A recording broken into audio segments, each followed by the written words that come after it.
Hi all, എല്ലാവർക്കും secret P S സിയിലേക്ക് സ്വാഗതം. അപ്പോൾ ഇന്നത്തെ ക്ലാസ്സിൽ നമ്മൾ നോക്കുന്നത് കോൺസ്റ്റിറ്റ്യൂഷനാണ്, ഭരണഘടനയാണ്. അതായത് നമുക്ക് കഴിഞ്ഞ ക്ലാസ്സിൽ ഭരണഘടനയെ പ്രധാനമായിട്ടും പഠിച്ചു വെച്ചിരിക്കേണ്ട പ്രധാനപ്പെട്ട ഭരണഘടന അടിസ്ഥാന വിവരങ്ങൾ എന്ന് പറയുന്നൊരു ഭാഗം കംപ്ലീറ്റ് ചെയ്തിട്ടുണ്ടായിരുന്നു. അതായത് നമ്മൾ ആദ്യമായിട്ട് ക്ലാസ്സുകളിൽ കാണുന്ന കൂട്ടുകാരാണെന്നുണ്ടെങ്കിൽ നമ്മളൊരു സീരീസ് സ്റ്റാർട്ട് ചെയ്തിട്ടുണ്ടായിരുന്നു. അതായത് സിലബസ് ബേസ്ഡ് ആയിട്ട്, ടോപ്പിക് ബേസ്ഡ് ആയിട്ട് പഴയ എസ് സി ആർ ടി, പുതിയ S C R T, N C R T, ഓരോ ടോപ്പിക്കിൻ്റെയും പഴയ എസ് സി ആർ ടി, പുതിയ S C R T, N C R T ക്ലാസ്സുകളാണ് നമ്മൾ തന്നുകൊണ്ടിരിക്കുന്നത് കേട്ടോ. അപ്പോൾ ഇങ്ങനെ നോക്കുകയാണെന്നുണ്ടെങ്കിൽ ഇന്ത്യ ഹിസ്റ്ററി നമ്മൾ കംപ്ലീറ്റ് ആയിട്ടുണ്ട്. അതുപോലെ തന്നെ നമ്മൾ ഓരോ സബ്ജക്റ്റിലെയും ഓരോ ടോപ്പിക്കും നമ്മൾ കംപ്ലീറ്റ് ചെയ്ത് വരുന്നുണ്ട്. അപ്പോൾ ഇന്നത്തെ ക്ലാസ്സിൽ നമ്മൾ നോക്കുന്നത് ഭരണഘടനയാണ്. കഴിഞ്ഞ ക്ലാസ്സിൽ നമ്മൾ ഭരണഘടനയുടെ അടിസ്ഥാന വിവരങ്ങളെ കുറിച്ച് പഠിച്ചിട്ടുണ്ടായിരുന്നല്ലോ. അതായത് ഭരണഘടന നിർമ്മാണ സമിതി, ആമുഖം, പൗരത്വം. അതിൻ്റെ പ്രീവിയസ് ക്വസ്റ്റ്യൻ ആൻസേഴ്സും ഞാൻ അതിൽ തന്നിട്ടുണ്ടായിരുന്നു, കണ്ടു എന്ന് വിചാരിക്കുന്നു. അപ്പോൾ ഇന്നത്തെ ക്ലാസ്സിൽ നമ്മൾ നോക്കുന്നത് മൗലിക അവകാശങ്ങൾ, നിർദ്ദേശക തത്വങ്ങൾ, മൗലിക കടമകളാണ് കേട്ടോ. അപ്പോൾ ഇതുമായി ബന്ധപ്പെട്ട് വരുന്ന എൻ സി ആർ ടി ചാപ്റ്ററും അതുപോലെ തന്നെ എസ് സി ആർ ടി ചാപ്റ്ററാണ് നോക്കുന്നത്. അപ്പോൾ കഴിഞ്ഞ ക്ലാസ്സിൽ നമ്മൾ എൻ സി ആർ ടി എഴുതിയിട്ടുണ്ടായിരുന്നു. എൻ സി ആർ ടി നോക്കുകയാണെങ്കിൽ, ഈ ഒരു ടോപ്പിക്കിനൊക്കെ എൻ സി ആർ ടി നോക്കുകയാണെന്നുണ്ടെങ്കിൽ ഭയങ്കര വൈഡായിട്ടാണ് നമുക്ക് ആ ഒരു ക്വസ്റ്റ്യൻ എന്താ പറയുക, നമ്മുടെ N C R T chapter കാണാനായിട്ട് സാധിക്കാം.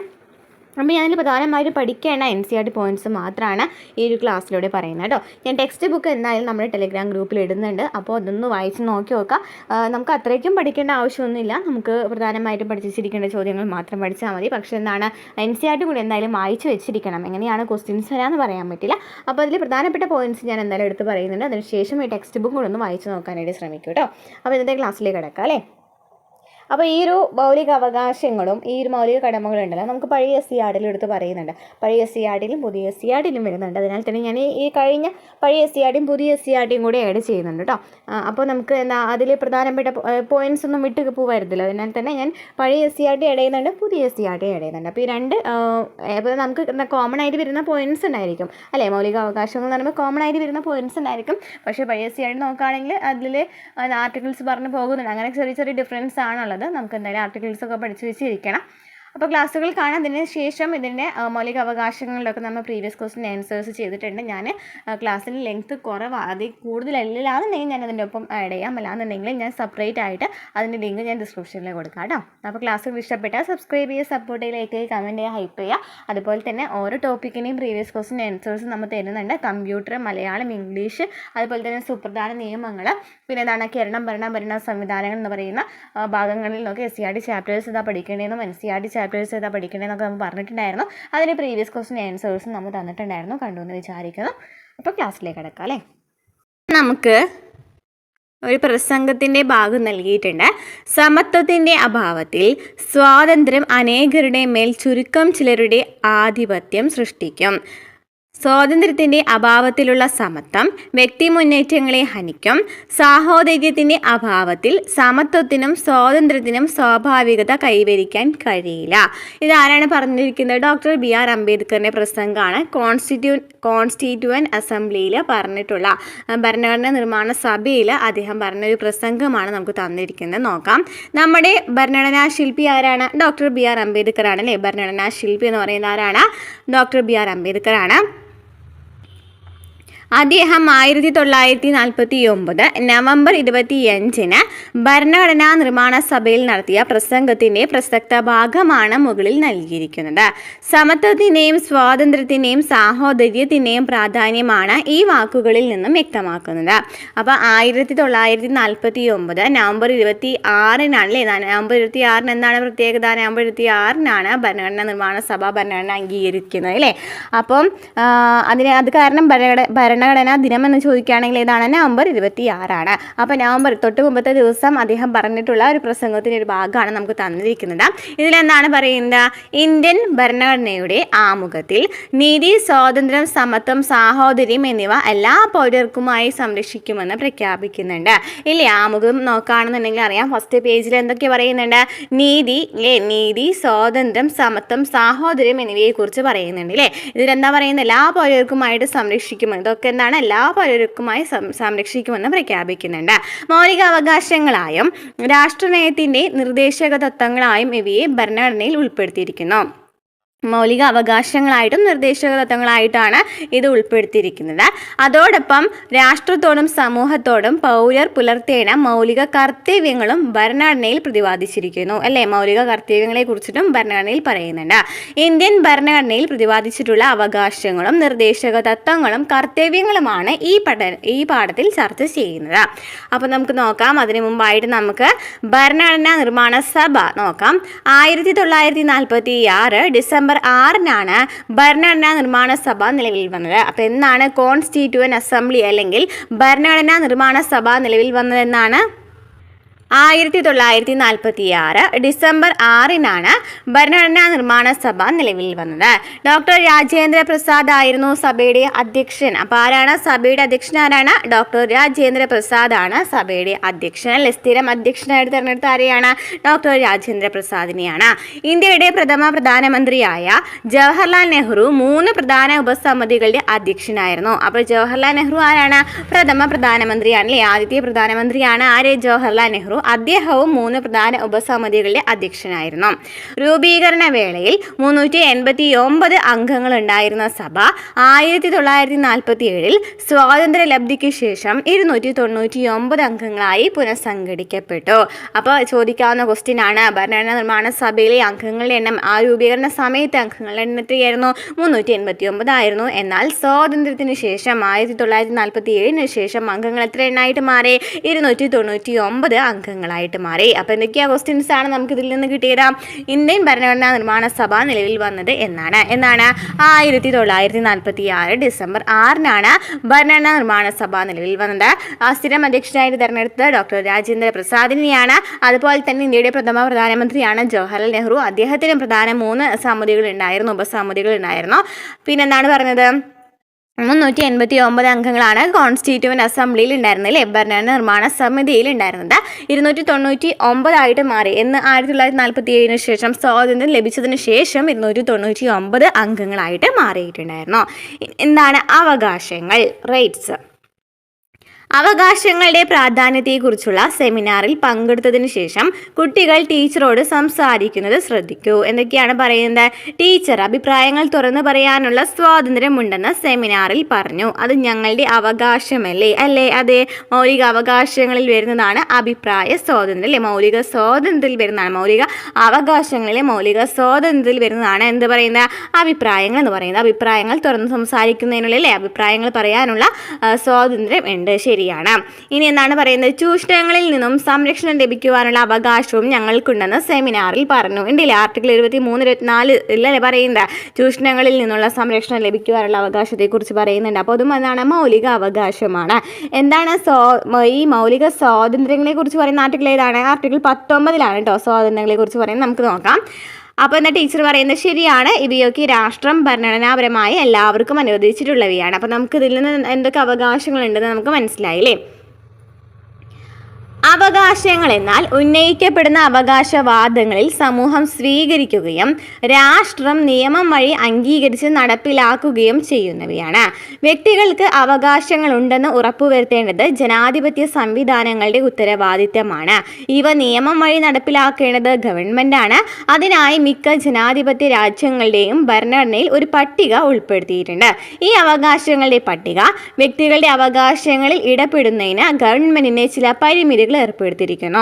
കൂടാതെ അവകാശ ലംഘനം ഉണ്ടായാൽ അതിനുള്ള പരിഹാരവും ഉറപ്പാക്കുന്നു. അപ്പോൾ എന്താ പറയുന്നത്? അവകാശങ്ങൾ എന്ന് പറയുന്നത് എന്താണ്? അവകാശങ്ങൾ അല്ലെങ്കിൽ ഈ അവകാശങ്ങൾ എന്നാൽ ഉന്നയിക്കപ്പെടുന്ന അവകാശവാദങ്ങളിൽ സമൂഹം സ്വീകരിക്കുകയും അതുവഴി നിയമം വഴി വരുന്നതാണ് അല്ലെ, നിയമം വഴി നടപ്പിലാക്കുന്നതുമാണ് ഈ അവകാശങ്ങൾ എന്ന് പറയുന്നത്.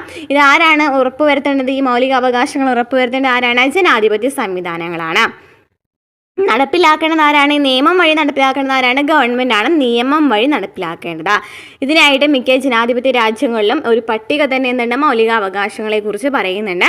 അതുപോലെ തന്നെ എന്തെങ്കിലും പരിമിതികൾ ഉണ്ടെന്നുണ്ടെങ്കിൽ അത് പരിഹരിക്കുന്നതിനുള്ള ഉത്തരവാദിത്തം ആർക്കുണ്ട്? ഈ ഗവൺമെൻറ്റിനുണ്ട് അല്ലേ. ഇനി മനുഷ്യാവകാശങ്ങൾ മനുഷ്യർ എന്ന നിലയിൽ ജാതി, മതം, വംശം, വർണ്ണം, ദേശം, ഭാഷ, ലിംഗപദവി തുടങ്ങിയ വിവേചനങ്ങളേതുമില്ലാതെ അന്തസ്സുറ്റതും തുല്യതയിൽ അധിഷ്ഠിതവുമായ ജീവിതം നയിക്കുന്നതിന് ലോകത്തെല്ലാവർക്കും അവകാശമുണ്ട്. ഇത്തരത്തിൽ സാർവത്രികമായി മനുഷ്യന്റെ അഭിമാനത്തെയും വ്യക്തിത്വത്തെയും സംരക്ഷിക്കുന്ന അവകാശങ്ങളാണ് മനുഷ്യാവകാശങ്ങൾ എന്ന് പറയുന്നത്. അപ്പോൾ എന്താണ് അവകാശങ്ങൾ? മനുഷ്യർ എന്ന് വെച്ചെന്നാണ് ജാതി, മതം, വംശം, വർണ്ണം, ദേശം, ഭാഷ, ലിംഗ പദവി ഒന്നും ഇല്ലാതെ തന്നെ ജീവിതം നയിക്കുന്നതിനുള്ള അവകാശം മനുഷ്യർക്കുണ്ട്. അപ്പോൾ ഇങ്ങനെ അഭിമാനത്തെയും വ്യക്തിത്വത്തെയും സംരക്ഷിക്കുന്ന അവകാശങ്ങളെയാണ് എന്ന് പറയുന്നത് മനുഷ്യാവകാശങ്ങൾ എന്ന് പറയുന്നത്. അപ്പോൾ മൗലിക അവകാശങ്ങൾ അല്ലെങ്കിൽ ഫണ്ടമെന്റൽ റൈറ്റ്സ് എന്നാണ് നോക്കാം. അന്തർദേശീയ തലത്തിൽ മനുഷ്യാവകാശങ്ങളായി കണക്കാക്കുന്നതും ജനാധിപത്യ സംവിധാനത്തിൽ പൗരരുടെ അന്തസ്സിനും സ്വാതന്ത്ര്യത്തിനും അതിജീവനത്തിനും അനിവാര്യവുമായ ചില അടിസ്ഥാന അവകാശങ്ങളുണ്ട്. രാഷ്ട്രങ്ങൾ അംഗീകരിച്ച് സംരക്ഷിക്കുകയും നടപ്പിലാക്കുകയും ചെയ്യുന്ന ഇത്തരം അവകാശങ്ങളെയാണ് മൗലിക അവകാശങ്ങൾ എന്ന് പറയുന്നത്. എന്താ പറയുന്നത്?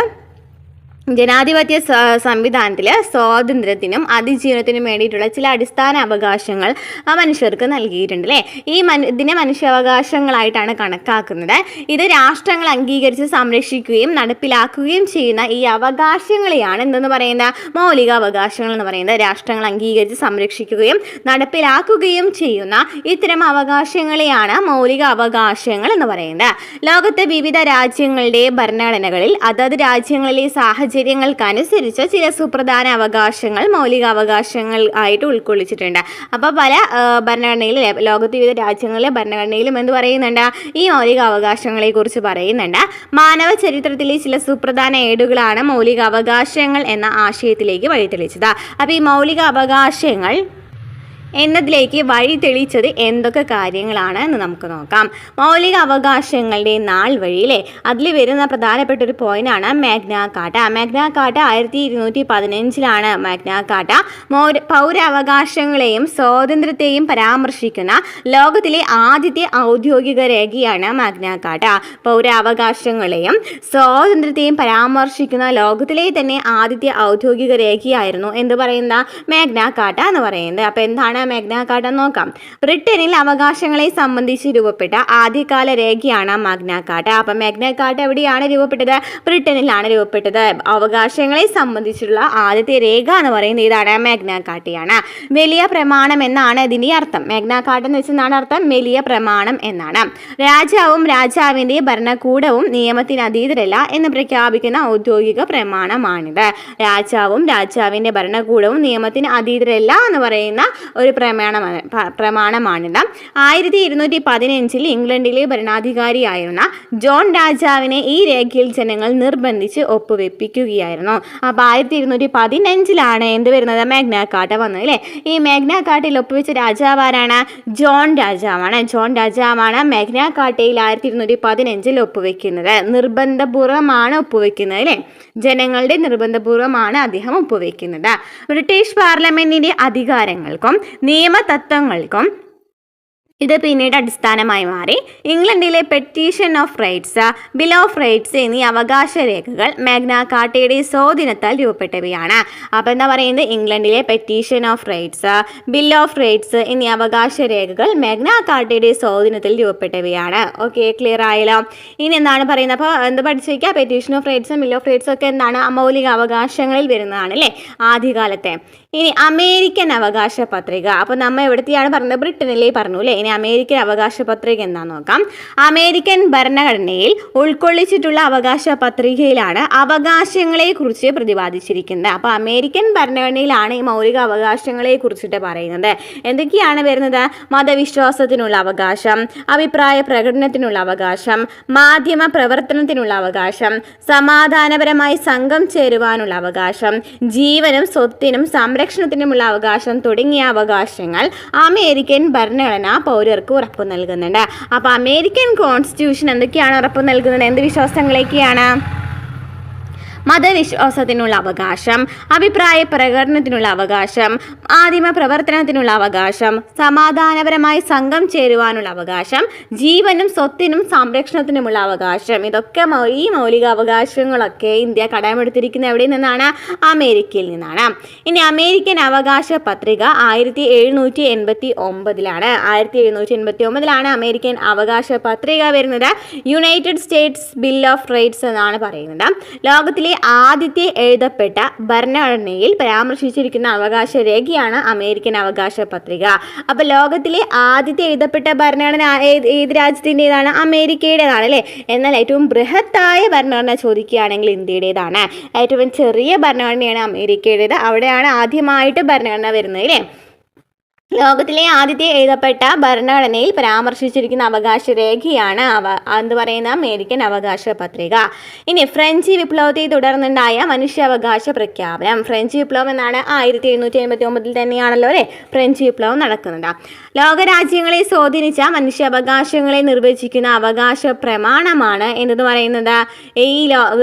ഈ മനുഷ്യാവകാശ പ്രഖ്യാപനം എന്ന് പറയുന്നത് 1789 ഐക്യരാഷ്ട്ര സംഘടനയുടെ സാർവദേശീയ മനുഷ്യാവകാശ പ്രഖ്യാപനം. അങ്ങനെയാണ് 1948 സാർവദേശീയ മനുഷ്യാവകാശ പ്രഖ്യാപനം വരുന്നത്.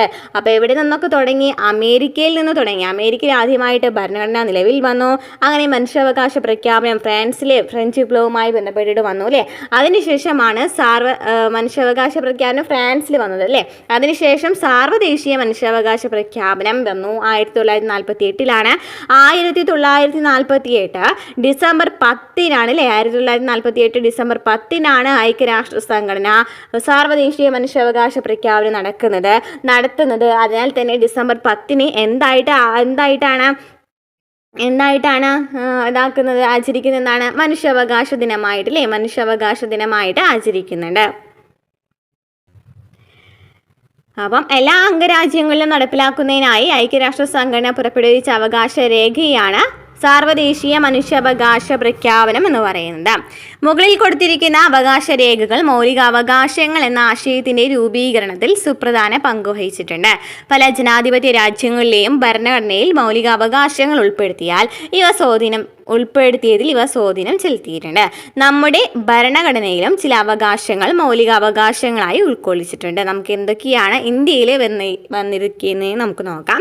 അതിനു മുമ്പായിട്ട് ഫ്രാൻസിലെ മനുഷ്യാവകാശ പ്രഖ്യാപനം പറയുന്നുണ്ട്. 1789 ഫ്രാൻസിലെ ദേശീയ അസംബ്ലി പ്രഖ്യാപിച്ച അവകാശ രേഖയാണ് മനുഷ്യാവകാശ പ്രഖ്യാപനം. 1789 ഫ്രാൻസിലെ അസംബ്ലി എന്ന് പ്രഖ്യാപിക്കുന്നത് മനുഷ്യാവകാശ പ്രഖ്യാപനം നടത്തുന്നത് അല്ലേ. എല്ലാ പൗരർക്കും വ്യക്തിഗതവും കൂട്ടായതുമായ അവകാശങ്ങൾ ഈ രേഖ പ്രഖ്യാപിക്കുന്നുണ്ട്. പൗരർ ജന്മനാ സ്വതന്ത്രരും അവകാശങ്ങളിൽ തുല്യതയുള്ളവരുമാണെന്നും സാമൂഹിക വ്യത്യാസങ്ങൾ പൊതുനന്മയുടെ അടിസ്ഥാനത്തിൽ മാത്രമേ സ്ഥാപിക്കപ്പെടുകയുള്ളൂവെന്നും ഈ പ്രഖ്യാപനം പറയുന്നു. പൗരർ ജന്മനാ സ്വാതന്ത്ര്യരും അവകാശങ്ങളിൽ തുല്യതയുള്ളവരുമാണെന്നും സാമൂഹിക വ്യത്യാസങ്ങൾ പൊതുനന്മയുടെ അടിസ്ഥാനത്തിൽ മാത്രമേ സ്ഥാപിക്കപ്പെടുകയുള്ളൂവെന്നും ഏത് പ്രഖ്യാപനം? ഫ്രാൻസിലെ ഈ പ്രഖ്യാപനം പറയുന്നുണ്ട്. ഇനി മൗലിക അവകാശങ്ങൾ ഇന്ത്യൻ ഭരണഘടനയിൽ. മൗലിക അവകാശങ്ങൾ നമുക്ക് നോക്കാം. ഇന്ത്യൻ ഭരണഘടനയിൽ മൗലിക അവകാശങ്ങൾ ഉൾപ്പെടുത്തുന്നതിൽ ഭരണഘടനാ നിർമ്മാതാക്കളെ സ്വാധീനിച്ച നിരവധി ഘടകങ്ങളുണ്ട്. ബ്രിട്ടീഷ് ഭരണകാലത്ത് ഇന്ത്യൻ ജനത അനുഭവിക്കേണ്ടി വന്ന അവകാശ നിഷേധങ്ങളാണ് ഇതിൽ പ്രധാനം. അപ്പോൾ എന്തുകൊണ്ടാണ് ഈ മൗലിക അവകാശങ്ങളിലേക്ക് വരുന്നതെന്ന് പറഞ്ഞാൽ എന്താണ്? ബ്രിട്ടീഷ് ഭരണകാലത്ത് ഇന്ത്യൻ ജനത അനുഭവിക്കേണ്ടി വന്ന അവകാശ നിഷേധങ്ങളാണ് ഈ മൗലിക അവകാശങ്ങൾ ഈ ഭരണഘടനയിൽ വേണമെന്ന് പറയുന്നതിന് കാരണം. സ്വാതന്ത്ര്യ സമരം ഉയർത്തിപ്പിടിച്ച മൂല്യങ്ങൾ, ഇന്ത്യൻ നവോത്ഥാന പ്രസ്ഥാനത്തിൻ്റെ ആശയങ്ങൾ എന്നിവ ഭരണഘടനയിലെ മൗലിക അവകാശങ്ങളെ സ്വാധീനിച്ച മറ്റ് ഘടകങ്ങളാണ്. അപ്പോൾ വേറെ എന്തൊക്കെയാണ് സ്വാധീനിച്ചിട്ടുള്ളത്? സ്വാതന്ത്ര്യ സമരം ഉയർത്തിപ്പിടിച്ച മൂല്യങ്ങൾ, ഇന്ത്യൻ നവോത്ഥാന പ്രസ്ഥാനത്തിൻ്റെ ആശയങ്ങളൊക്കെ ഇതിനെ സ്വാധീനിച്ച മറ്റ് ഘടകങ്ങളാണ്. മറ്റു രാജ്യങ്ങളുടെ ഭരണഘടനകളിൽ പരാമർശിച്ചിട്ടുള്ള അവകാശങ്ങളും മൗലിക അവകാശങ്ങളുടെ നാൾവഴികളായ അവകാശ രേഖകളും നമ്മുടെ ഭരണഘടനയിലെ മൗലിക അവകാശങ്ങളെ സ്വാധീനിച്ചിട്ടുണ്ട്. അപ്പോൾ നമ്മൾ പറഞ്ഞു അല്ലേ, പല രാജ്യങ്ങളിലെയും മൗലിക അവകാശങ്ങളുണ്ട്, മനുഷ്യാവകാശ പ്രഖ്യാപനങ്ങളുണ്ട്, അവകാശ രേഖകളുണ്ട്. അതൊക്കെ ഈ നമ്മുടെ ഇന്ത്യയിലെ ഭരണഘടനയിലെ മൗലിക അവകാശങ്ങൾ ഉൾപ്പെടുത്തുന്നതിന് സഹായിച്ചിട്ടുണ്ട്. ഇനി എന്നാണ് ഭരണഘടനാ ദിനമെന്ന് പറയുന്നത് നമുക്ക് നോക്കാം. നവംബർ 26-നാണ് ഇന്ത്യയിൽ ഭരണഘടനാ ദിനമായിട്ട് ആചരിക്കുന്നത്. നമ്മൾ പറഞ്ഞത് നവംബർ 26-നാണ് ഇന്ത്യയിൽ ഭരണഘടനാ ദിനമായിട്ട് ആചരിക്കുന്നത്. അതുകൊണ്ടാണ് 1949 നവംബർ 26-ന് ഭരണഘടനാ നിർമ്മാണ സഭ ഇന്ത്യൻ ഭരണഘടന അംഗീകരിച്ചതിന് ഓർമ്മയ്ക്കായാണ് ഈ ദിനം ആചരിക്കുന്നത്. അപ്പോൾ ഭരണഘടനാ നിർമ്മാണ സഭ ഭരണഘടനയെ അംഗീകരിക്കുന്നതെന്നാണ് 1949 നവംബർ 26-നാണ്. അതിനാലാണ് നവംബർ 26-ന് ഭരണഘടനാ ദിനമായിട്ട് ആചരിക്കുന്നത്. ഇന്ത്യൻ ഭരണഘടനയുടെ ഭാഗം 3-ലാണ് മൗലികാവകാശങ്ങൾ ഉൾച്ചേർത്തിരിക്കുന്നത്. അപ്പോൾ ഈ മൗലികാവകാശങ്ങളെക്കുറിച്ച് പറയുന്നത് എത്രാമത്തെ ഭാഗത്തിലാണ്? 3-ാമത്തെ ഭാഗത്തിലാണ്, പാർട്ട് 3-ലാണ്. സാധാരണയായി നിയമപരമായ അവകാശങ്ങളെ സംരക്ഷിക്കുകയും നടപ്പിലാക്കുകയും ചെയ്യുന്നത് സാധാരണ നിയമങ്ങളാണ്. സാധാരണയായിട്ട് നിയമപരമായ അവകാശങ്ങളെ സംരക്ഷിക്കുക, നടപ്പിലാക്കുക ചെയ്യുന്ന ആരാണ്? സാധാരണ നിയമങ്ങളാണ്. എന്നാൽ മൗലികാവകാശങ്ങളെ സംരക്ഷിക്കുന്നതും ഉറപ്പുവരുത്തുന്നതും ഭരണഘടനയാണ്.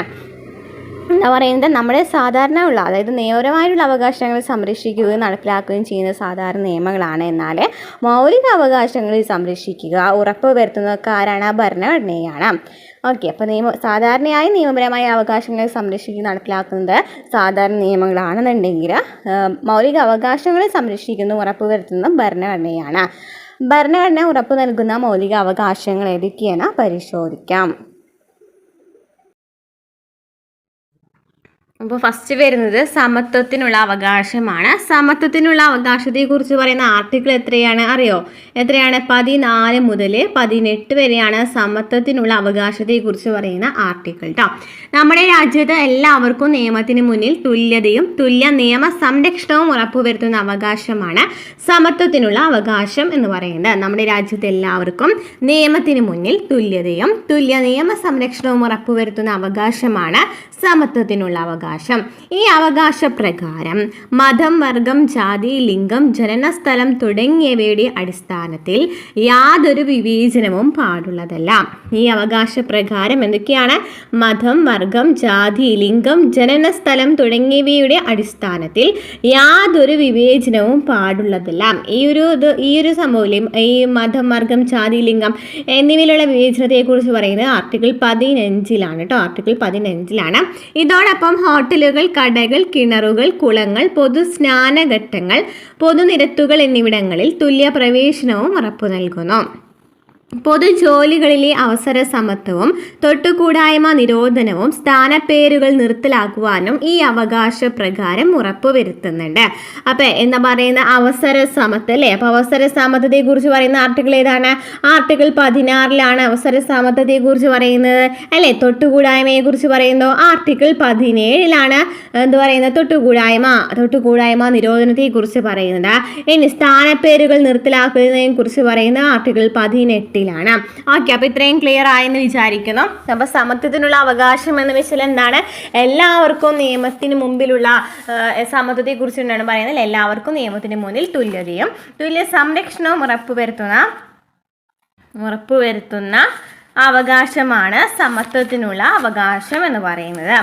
ഇനി ഈ അവകാശ പ്രകാരം മതം, വർഗം, ജാതി, ലിംഗം, ജനനസ്ഥലം തുടങ്ങിയവയുടെ അടിസ്ഥാനത്തിൽ യാതൊരു വിവേചനവും പാടുള്ളതല്ല. പിന്നെ എന്താ പറയുന്നത്? അപ്പോൾ അത് ആർട്ടിക്കിൾ 15-ലാണ് വരുന്നതെന്ന് പറഞ്ഞു അല്ലേ? ആർട്ടിക്കിൾ 14 മുതൽ 18 വരെയാണ് സമത്വത്തിനുള്ള അവകാശത്തെക്കുറിച്ച് പറയുന്നത്. അപ്പോൾ 14-ലാണ് ഈ നിയമത്തിന് മുമ്പിലുള്ള സമത്വത്തെക്കുറിച്ച് പറയുന്നത്. 15-ൽ എന്താ പറയുന്നത്? ജാതി, മതം, വർഗം, ലിംഗ വ്യത്യാസമില്ലാതെയുള്ള സമത്വത്തെക്കുറിച്ച് പറയുന്നുണ്ട്. അതുപോലെ തന്നെ 16-ലാണ് അവസര സമത്വം. നോക്കിയാൽ ഇവിടെ നമുക്ക് തന്നിട്ടില്ലേ ഒരു പോയിന്റ്? നോക്കിയാൽ പൊതുജോലികളിൽ അവസര സമത്വം എന്ന് പറയുന്നത് അത് ആർട്ടിക്കിൾ 16-ലാണ് പറയുന്നത്. ഇനി ആർട്ടിക്കിൾ 17 തൊട്ടുകൂടായ്മ നിരോധനം അല്ലെങ്കിൽ അയിത്ത നിർമ്മാർജ്ജനം കേട്ടോ. അയിത്ത നിർമ്മാർജ്ജനം എപ്പോഴും ചോദിക്കുന്ന ഒരു ക്വസ്റ്റ്യനാണ്. മഹാത്മാഗാന്ധിക്ക് ജയ് എന്ന മുദ്രാവാക്യത്തോടെ പുറത്തിറക്കിയ കോൺസ്റ്റിറ്റ്യൂന്റ് അസംബ്ലിയിലെ ഭാഗം ഏതാണെന്ന് ചോദിക്കുകയാണെങ്കിൽ, ഏത് വകുപ്പാന്ന് ചോദിക്കുകയാണെങ്കിൽ ഏതാണ്? ആർട്ടിക്കിൾ 17-ആണ്. അപ്പോൾ അയിത്ത നിർമ്മാർജ്ജനത്തെ കുറിച്ച് പറയുന്നു. മഹാത്മാഗാന്ധിക്ക് ജയ് എന്ന് പറയുന്ന മുദ്രാവാക്യത്തോടു കൂടി പറയുന്നു. അതുപോലെ തന്നെ പിന്നെന്താണ് പറഞ്ഞത്? തൊട്ടുകൂടായ്മ നിരോധനത്തെക്കുറിച്ച് പറയുന്നു. ഈ സ്ഥാനപ്പേരുകൾ നിർത്തലാക്കുന്നതിനെ കുറിച്ച് പറയുന്നത് ആർട്ടിക്കിൾ 18-ലാണ്. ഓക്കെ, ഇത്രയും ക്ലിയർ ആയെന്ന് വിചാരിക്കുന്നു. നെക്സ്റ്റ് സ്വാതന്ത്ര്യത്തിനുള്ള അവകാശം. സ്വാതന്ത്ര്യത്തിനുള്ള അവകാശത്തെക്കുറിച്ച് പറയുന്നത്, റൈറ്റ് ഓഫ് ഫ്രീഡത്തെക്കുറിച്ച് പറയുന്ന ആർട്ടിക്കിൾ ഏതാണ്? ആർട്ടിക്കിൾ 19 പറയുന്നത്. ഓക്കെ, എത്ര മൗലിക സ്വാതന്ത്ര്യങ്ങളുണ്ട്? 6 മൗലിക സ്വാതന്ത്ര്യങ്ങളാണുള്ളത് കേട്ടോ. ദീർഘകാലം വൈദേശിക ആധിപത്യത്തിന് കീഴിൽ കഴിയേണ്ടി വന്ന ഇന്ത്യൻ ജനതയുടെ അഭിലാഷമാണ് സ്വാതന്ത്ര്യത്തിനുള്ള അവകാശം എന്ന മൗലികാവകാശത്തിൽ പ്രതിഫലിക്കുന്നത്. ഭരണഘടനയുടെ 19 മുതൽ 22 വരെയുള്ള അനുച്ഛേദങ്ങൾ ഇതുപ്രകാരം സ്വാതന്ത്ര്യത്തിനുള്ള അവകാശങ്ങളും യുക്തിസഹമായ നിയന്ത്രണങ്ങളും വിശദീകരിക്കുന്നു. അപ്പോൾ എത്രയാണ്? ആർട്ടിക്കിൾ 19 മുതൽ ആർട്ടിക്കിൾ 22 വരെയാണ് സ്വാതന്ത്ര്യത്തിനെ കുറിച്ചുള്ള അവകാശത്തെക്കുറിച്ച് പറയുന്നത്. എന്തൊക്കെയാണ്? അഭിപ്രായ പ്രകടനത്തിനും ആവിഷ്കാരത്തിനുമുള്ള സ്വാതന്ത്ര്യം. അഭിപ്രായ പ്രകടനത്തിനും ആവിഷ്കാരത്തിനുമുള്ള സ്വാതന്ത്ര്യം. 1 കേട്ടോ, 19(1) പറയുന്ന അഭിപ്രായ പ്രകടനത്തിനും ആവിഷ്കാരത്തിനുമുള്ള സ്വാതന്ത്ര്യമാണ്. രണ്ടാമത് പറയുന്നത് സമാധാനപരമായി സമ്മേളിക്കുവാനുള്ള സ്വാതന്ത്ര്യം. 3 സംഘടനകൾ രൂപീകരിക്കുവാനുള്ള സ്വാതന്ത്ര്യം. 4 ഇന്ത്യയിൽ എവിടെയും സ്വതന്ത്രമായി സഞ്ചരിക്കുവാനുള്ള സ്വാതന്ത്ര്യം. 5 ഇന്ത്യയിൽ എവിടെയും സ്ഥിരമായി താമസിക്കുവാനുള്ള സ്വാതന്ത്ര്യം. 6 ഇഷ്ടമുള്ള തൊഴിൽ, വ്യവസായം, കച്ചവടം എന്നിവയിൽ ഏർപ്പെടുന്നതിനുള്ള സ്വാതന്ത്ര്യം. അപ്പോൾ എന്തൊക്കെയാണ് വരുന്നത്? അഭിപ്രായ പ്രകടനത്തിനും ആവിഷ്കാരത്തിനുമുള്ള സ്വാതന്ത്ര്യം, സമാധാനപരമായി സമ്മേളിക്കുവാനുള്ള സ്വാതന്ത്ര്യം, സംഘടനകൾ രൂപീകരിക്കുവാനുള്ള സ്വാതന്ത്ര്യം, ഇന്ത്യയിൽ എവിടെയും സ്വതന്ത്രമായി സഞ്ചരിക്കുവാനുള്ള സ്വാതന്ത്ര്യം, ഇന്ത്യയിൽ എവിടെയും സ്ഥിരമായി താമസിക്കുവാനുള്ള സ്വാതന്ത്ര്യം, ഇഷ്ടമുള്ള തൊഴിൽ, വ്യവസായം, കച്ചവടം എന്നിവയിൽ ഏർപ്പെടുന്നതിനുള്ള സ്വാതന്ത്ര്യം. ഇവ കൂടാതെ വിദ്യാഭ്യാസത്തിനുള്ള അവകാശം, ജീവനും വ്യക്തി സ്വാതന്ത്ര്യത്തിനുമുള്ള അവകാശം തുടങ്ങിയ അവകാശങ്ങൾ 20 മുതൽ 22 വരെയുള്ള അനുച്ഛേദങ്ങളിൽ പ്രതിപാദിക്കുന്നുണ്ട്. അപ്പോൾ വിദ്യാഭ്യാസത്തിനെ കുറിച്ച് പറയുന്ന ആർട്ടിക്കിൾ ഏതാണ്? എപ്പോഴും ചോദിക്കുന്ന ഒരു ക്വസ്റ്റ്യൻ ആണ് അല്ലെ, ആർട്ടിക്കിൾ ചോദിക്കാറുണ്ട്. വിദ്യാഭ്യാസത്തിനുള്ള അവകാശം ആർട്ടിക്കിൾ 21(a) പറയുന്നുണ്ടല്ലേ. എന്താണ് പറയുന്നത്? 21(a) പറയുന്നത് 6 വയസ്സിനും 14 വയസ്സിനും ഇടയിലുള്ള കുട്ടികൾക്ക് സൗജന്യവും നിർബന്ധിതവുമായ വിദ്യാഭ്യാസം നൽകുക എന്ന് പറയുന്ന ആർട്ടിക്കിൾ 21(a) ആണല്ലേ. ആർട്ടിക്കിൾ 21(a) ആണ്. 6 വയസ്സിനും 14 വയസ്സിനും ഇടയിലുള്ള കുട്ടികൾക്ക് സൗജന്യവും നിർബന്ധിതവുമായ വിദ്യാഭ്യാസം നൽകുക. ഏത് ഭേദഗതിയാണ്? 2002 86 ഭേദഗതിയാണ്. ഇനി നെക്സ്റ്റ് എന്ന് പറയുന്നത് ജീവനും വ്യക്തി സ്വാതന്ത്ര്യത്തിനുമുള്ള അവകാശം അല്ലേ. ജീവനും വ്യക്തി സ്വാതന്ത്ര്യത്തിനുമുള്ള അവകാശത്തെക്കുറിച്ച് പറയുന്ന ആർട്ടിക്കിൾ ഏതാണ്?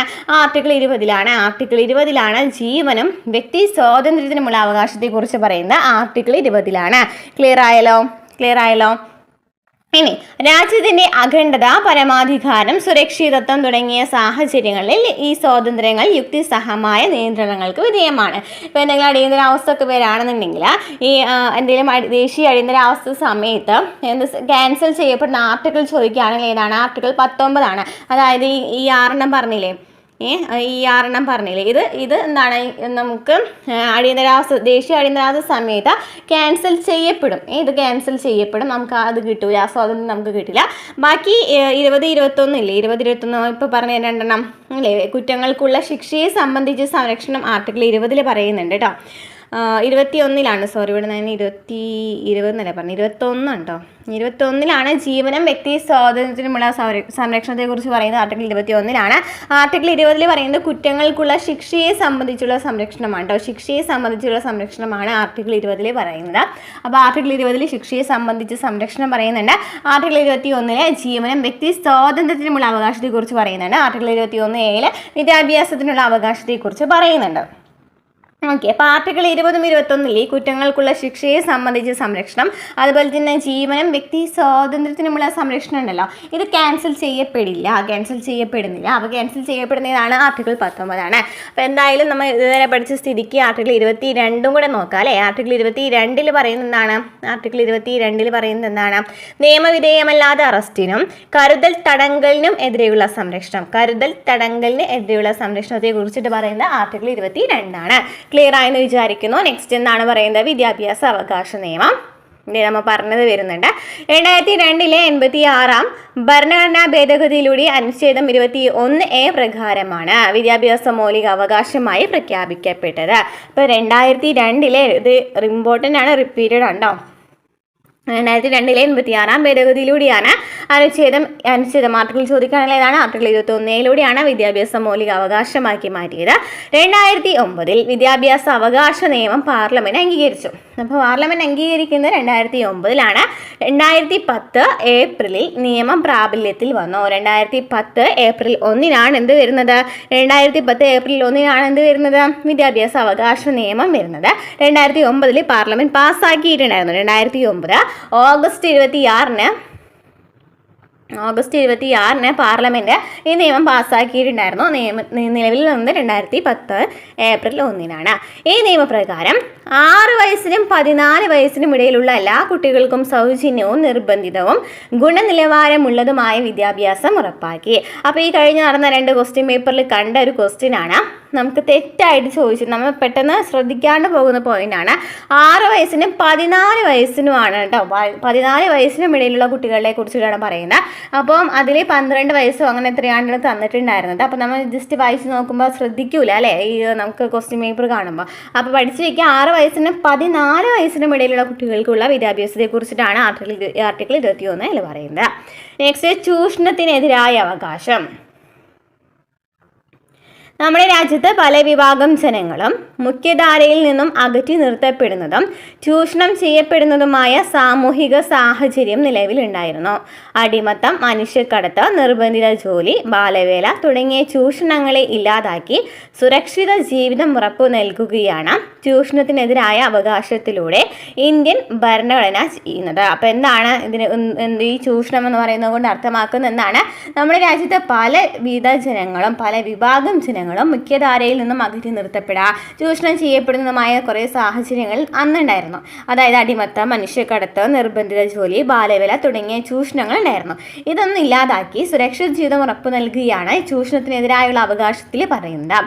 ഭരണഘടനയുടെ അനുച്ഛേദം 23 എല്ലാവിധ അടിമ ജോലികളെയും മനുഷ്യ കച്ചവടത്തെയും നിരോധിക്കുകയും കുറ്റകരമായി പ്രഖ്യാപിക്കുകയും ചെയ്യുന്നു. അപ്പോൾ ആർട്ടിക്കിൾ 23 എന്താണ് പറയുന്നത്? അടിമ ജോലി, അതുപോലെ തന്നെ മനുഷ്യ കച്ചവടം അല്ലേ, മനുഷ്യ കച്ചവടം, അടിമ ജോലി, അടിമത്തം അല്ലെങ്കിൽ മനുഷ്യ കച്ചവടം, ദേവദാസി സമ്പ്രദായം, അതൊക്കെ വരുന്നത് ആർട്ടിക്കിൾ 23 നിർബന്ധിത ജോലി തടയുക, അടിമത്തം നിരോധിക്കുക, അതുപോലെ തന്നെ ദേവദാസി സമ്പ്രദായം എതിർക്കുക, മനുഷ്യക്കടത്ത് തടയൽ എന്നിവയൊക്കെ ആർട്ടിക്കിൾ 23 വരുന്നതാണ്.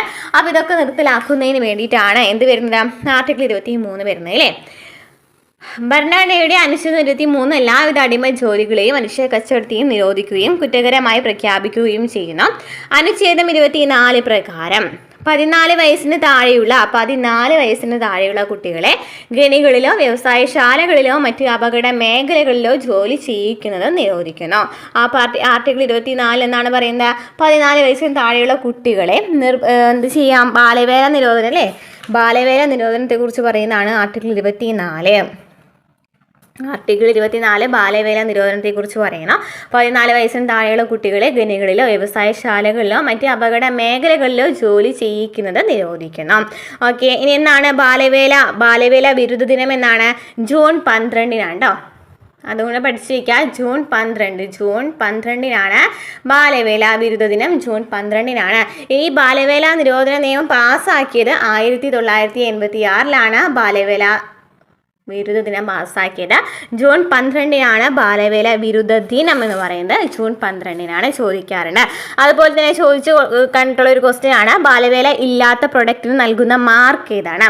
ബാലവേല ഇല്ല എന്ന് പറയുന്ന ഇതിന് വേണ്ടി പ്രൊഡക്റ്റിന് നൽകുന്ന മാർക്കാണ് രഗ് മാർക്ക്, അല്ലെങ്കിൽ എന്താണ് വുഡ് വ്യൂ മാർക്ക് എന്ന് പറയുന്നത്.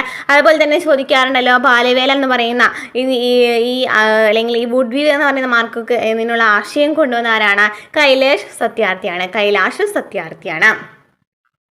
നെക്സ്റ്റ്, മതസ്വാതന്ത്ര്യത്തിനുള്ള അവകാശത്തെക്കുറിച്ച് പറയുന്നത് ഏത് ആർട്ടിക്കിളാണ്? ആർട്ടിക്കിൾ 25 മുതൽ ആർട്ടിക്കിൾ 28 വരെയാണ് മതസ്വാതന്ത്ര്യത്തിനെ കുറിച്ചുള്ള അവകാശത്തെക്കുറിച്ച് പറയുന്നത്.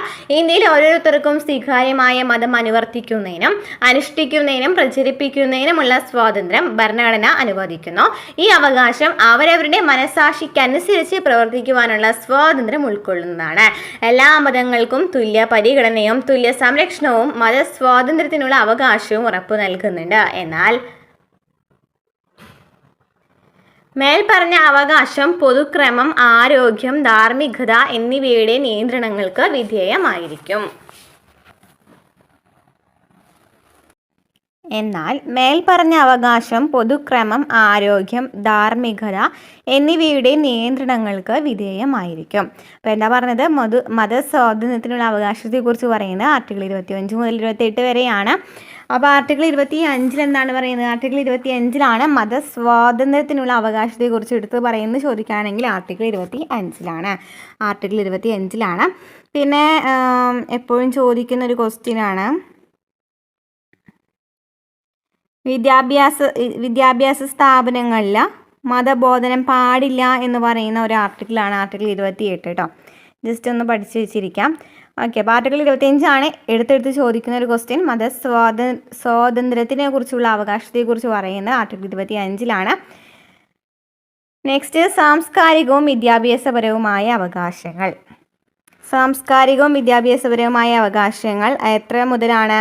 ആർട്ടിക്കിൾ 29-30. ആർട്ടിക്കിൾ 29-30 സാംസ്കാരികവും വിദ്യാഭ്യാസപരവുമായ അവകാശങ്ങളെക്കുറിച്ച് പറയുന്നത്.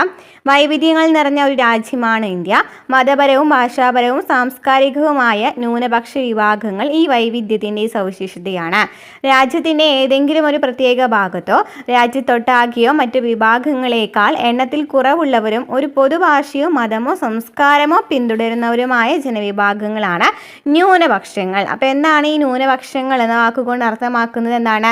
രാജ്യത്തിൻ്റെ ഏതെങ്കിലും ഒരു പ്രത്യേക ഭാഗത്ത് അല്ലെങ്കിൽ രാജ്യത്തൊട്ടാകെ മറ്റ് വിഭാഗങ്ങളെക്കാളും എണ്ണത്തിൽ കുറവായിരിക്കും. ഈ ന്യൂനപക്ഷക്കാർ മറ്റ് വിഭാഗങ്ങളെക്കാളും എണ്ണത്തിൽ കുറവായിരിക്കും.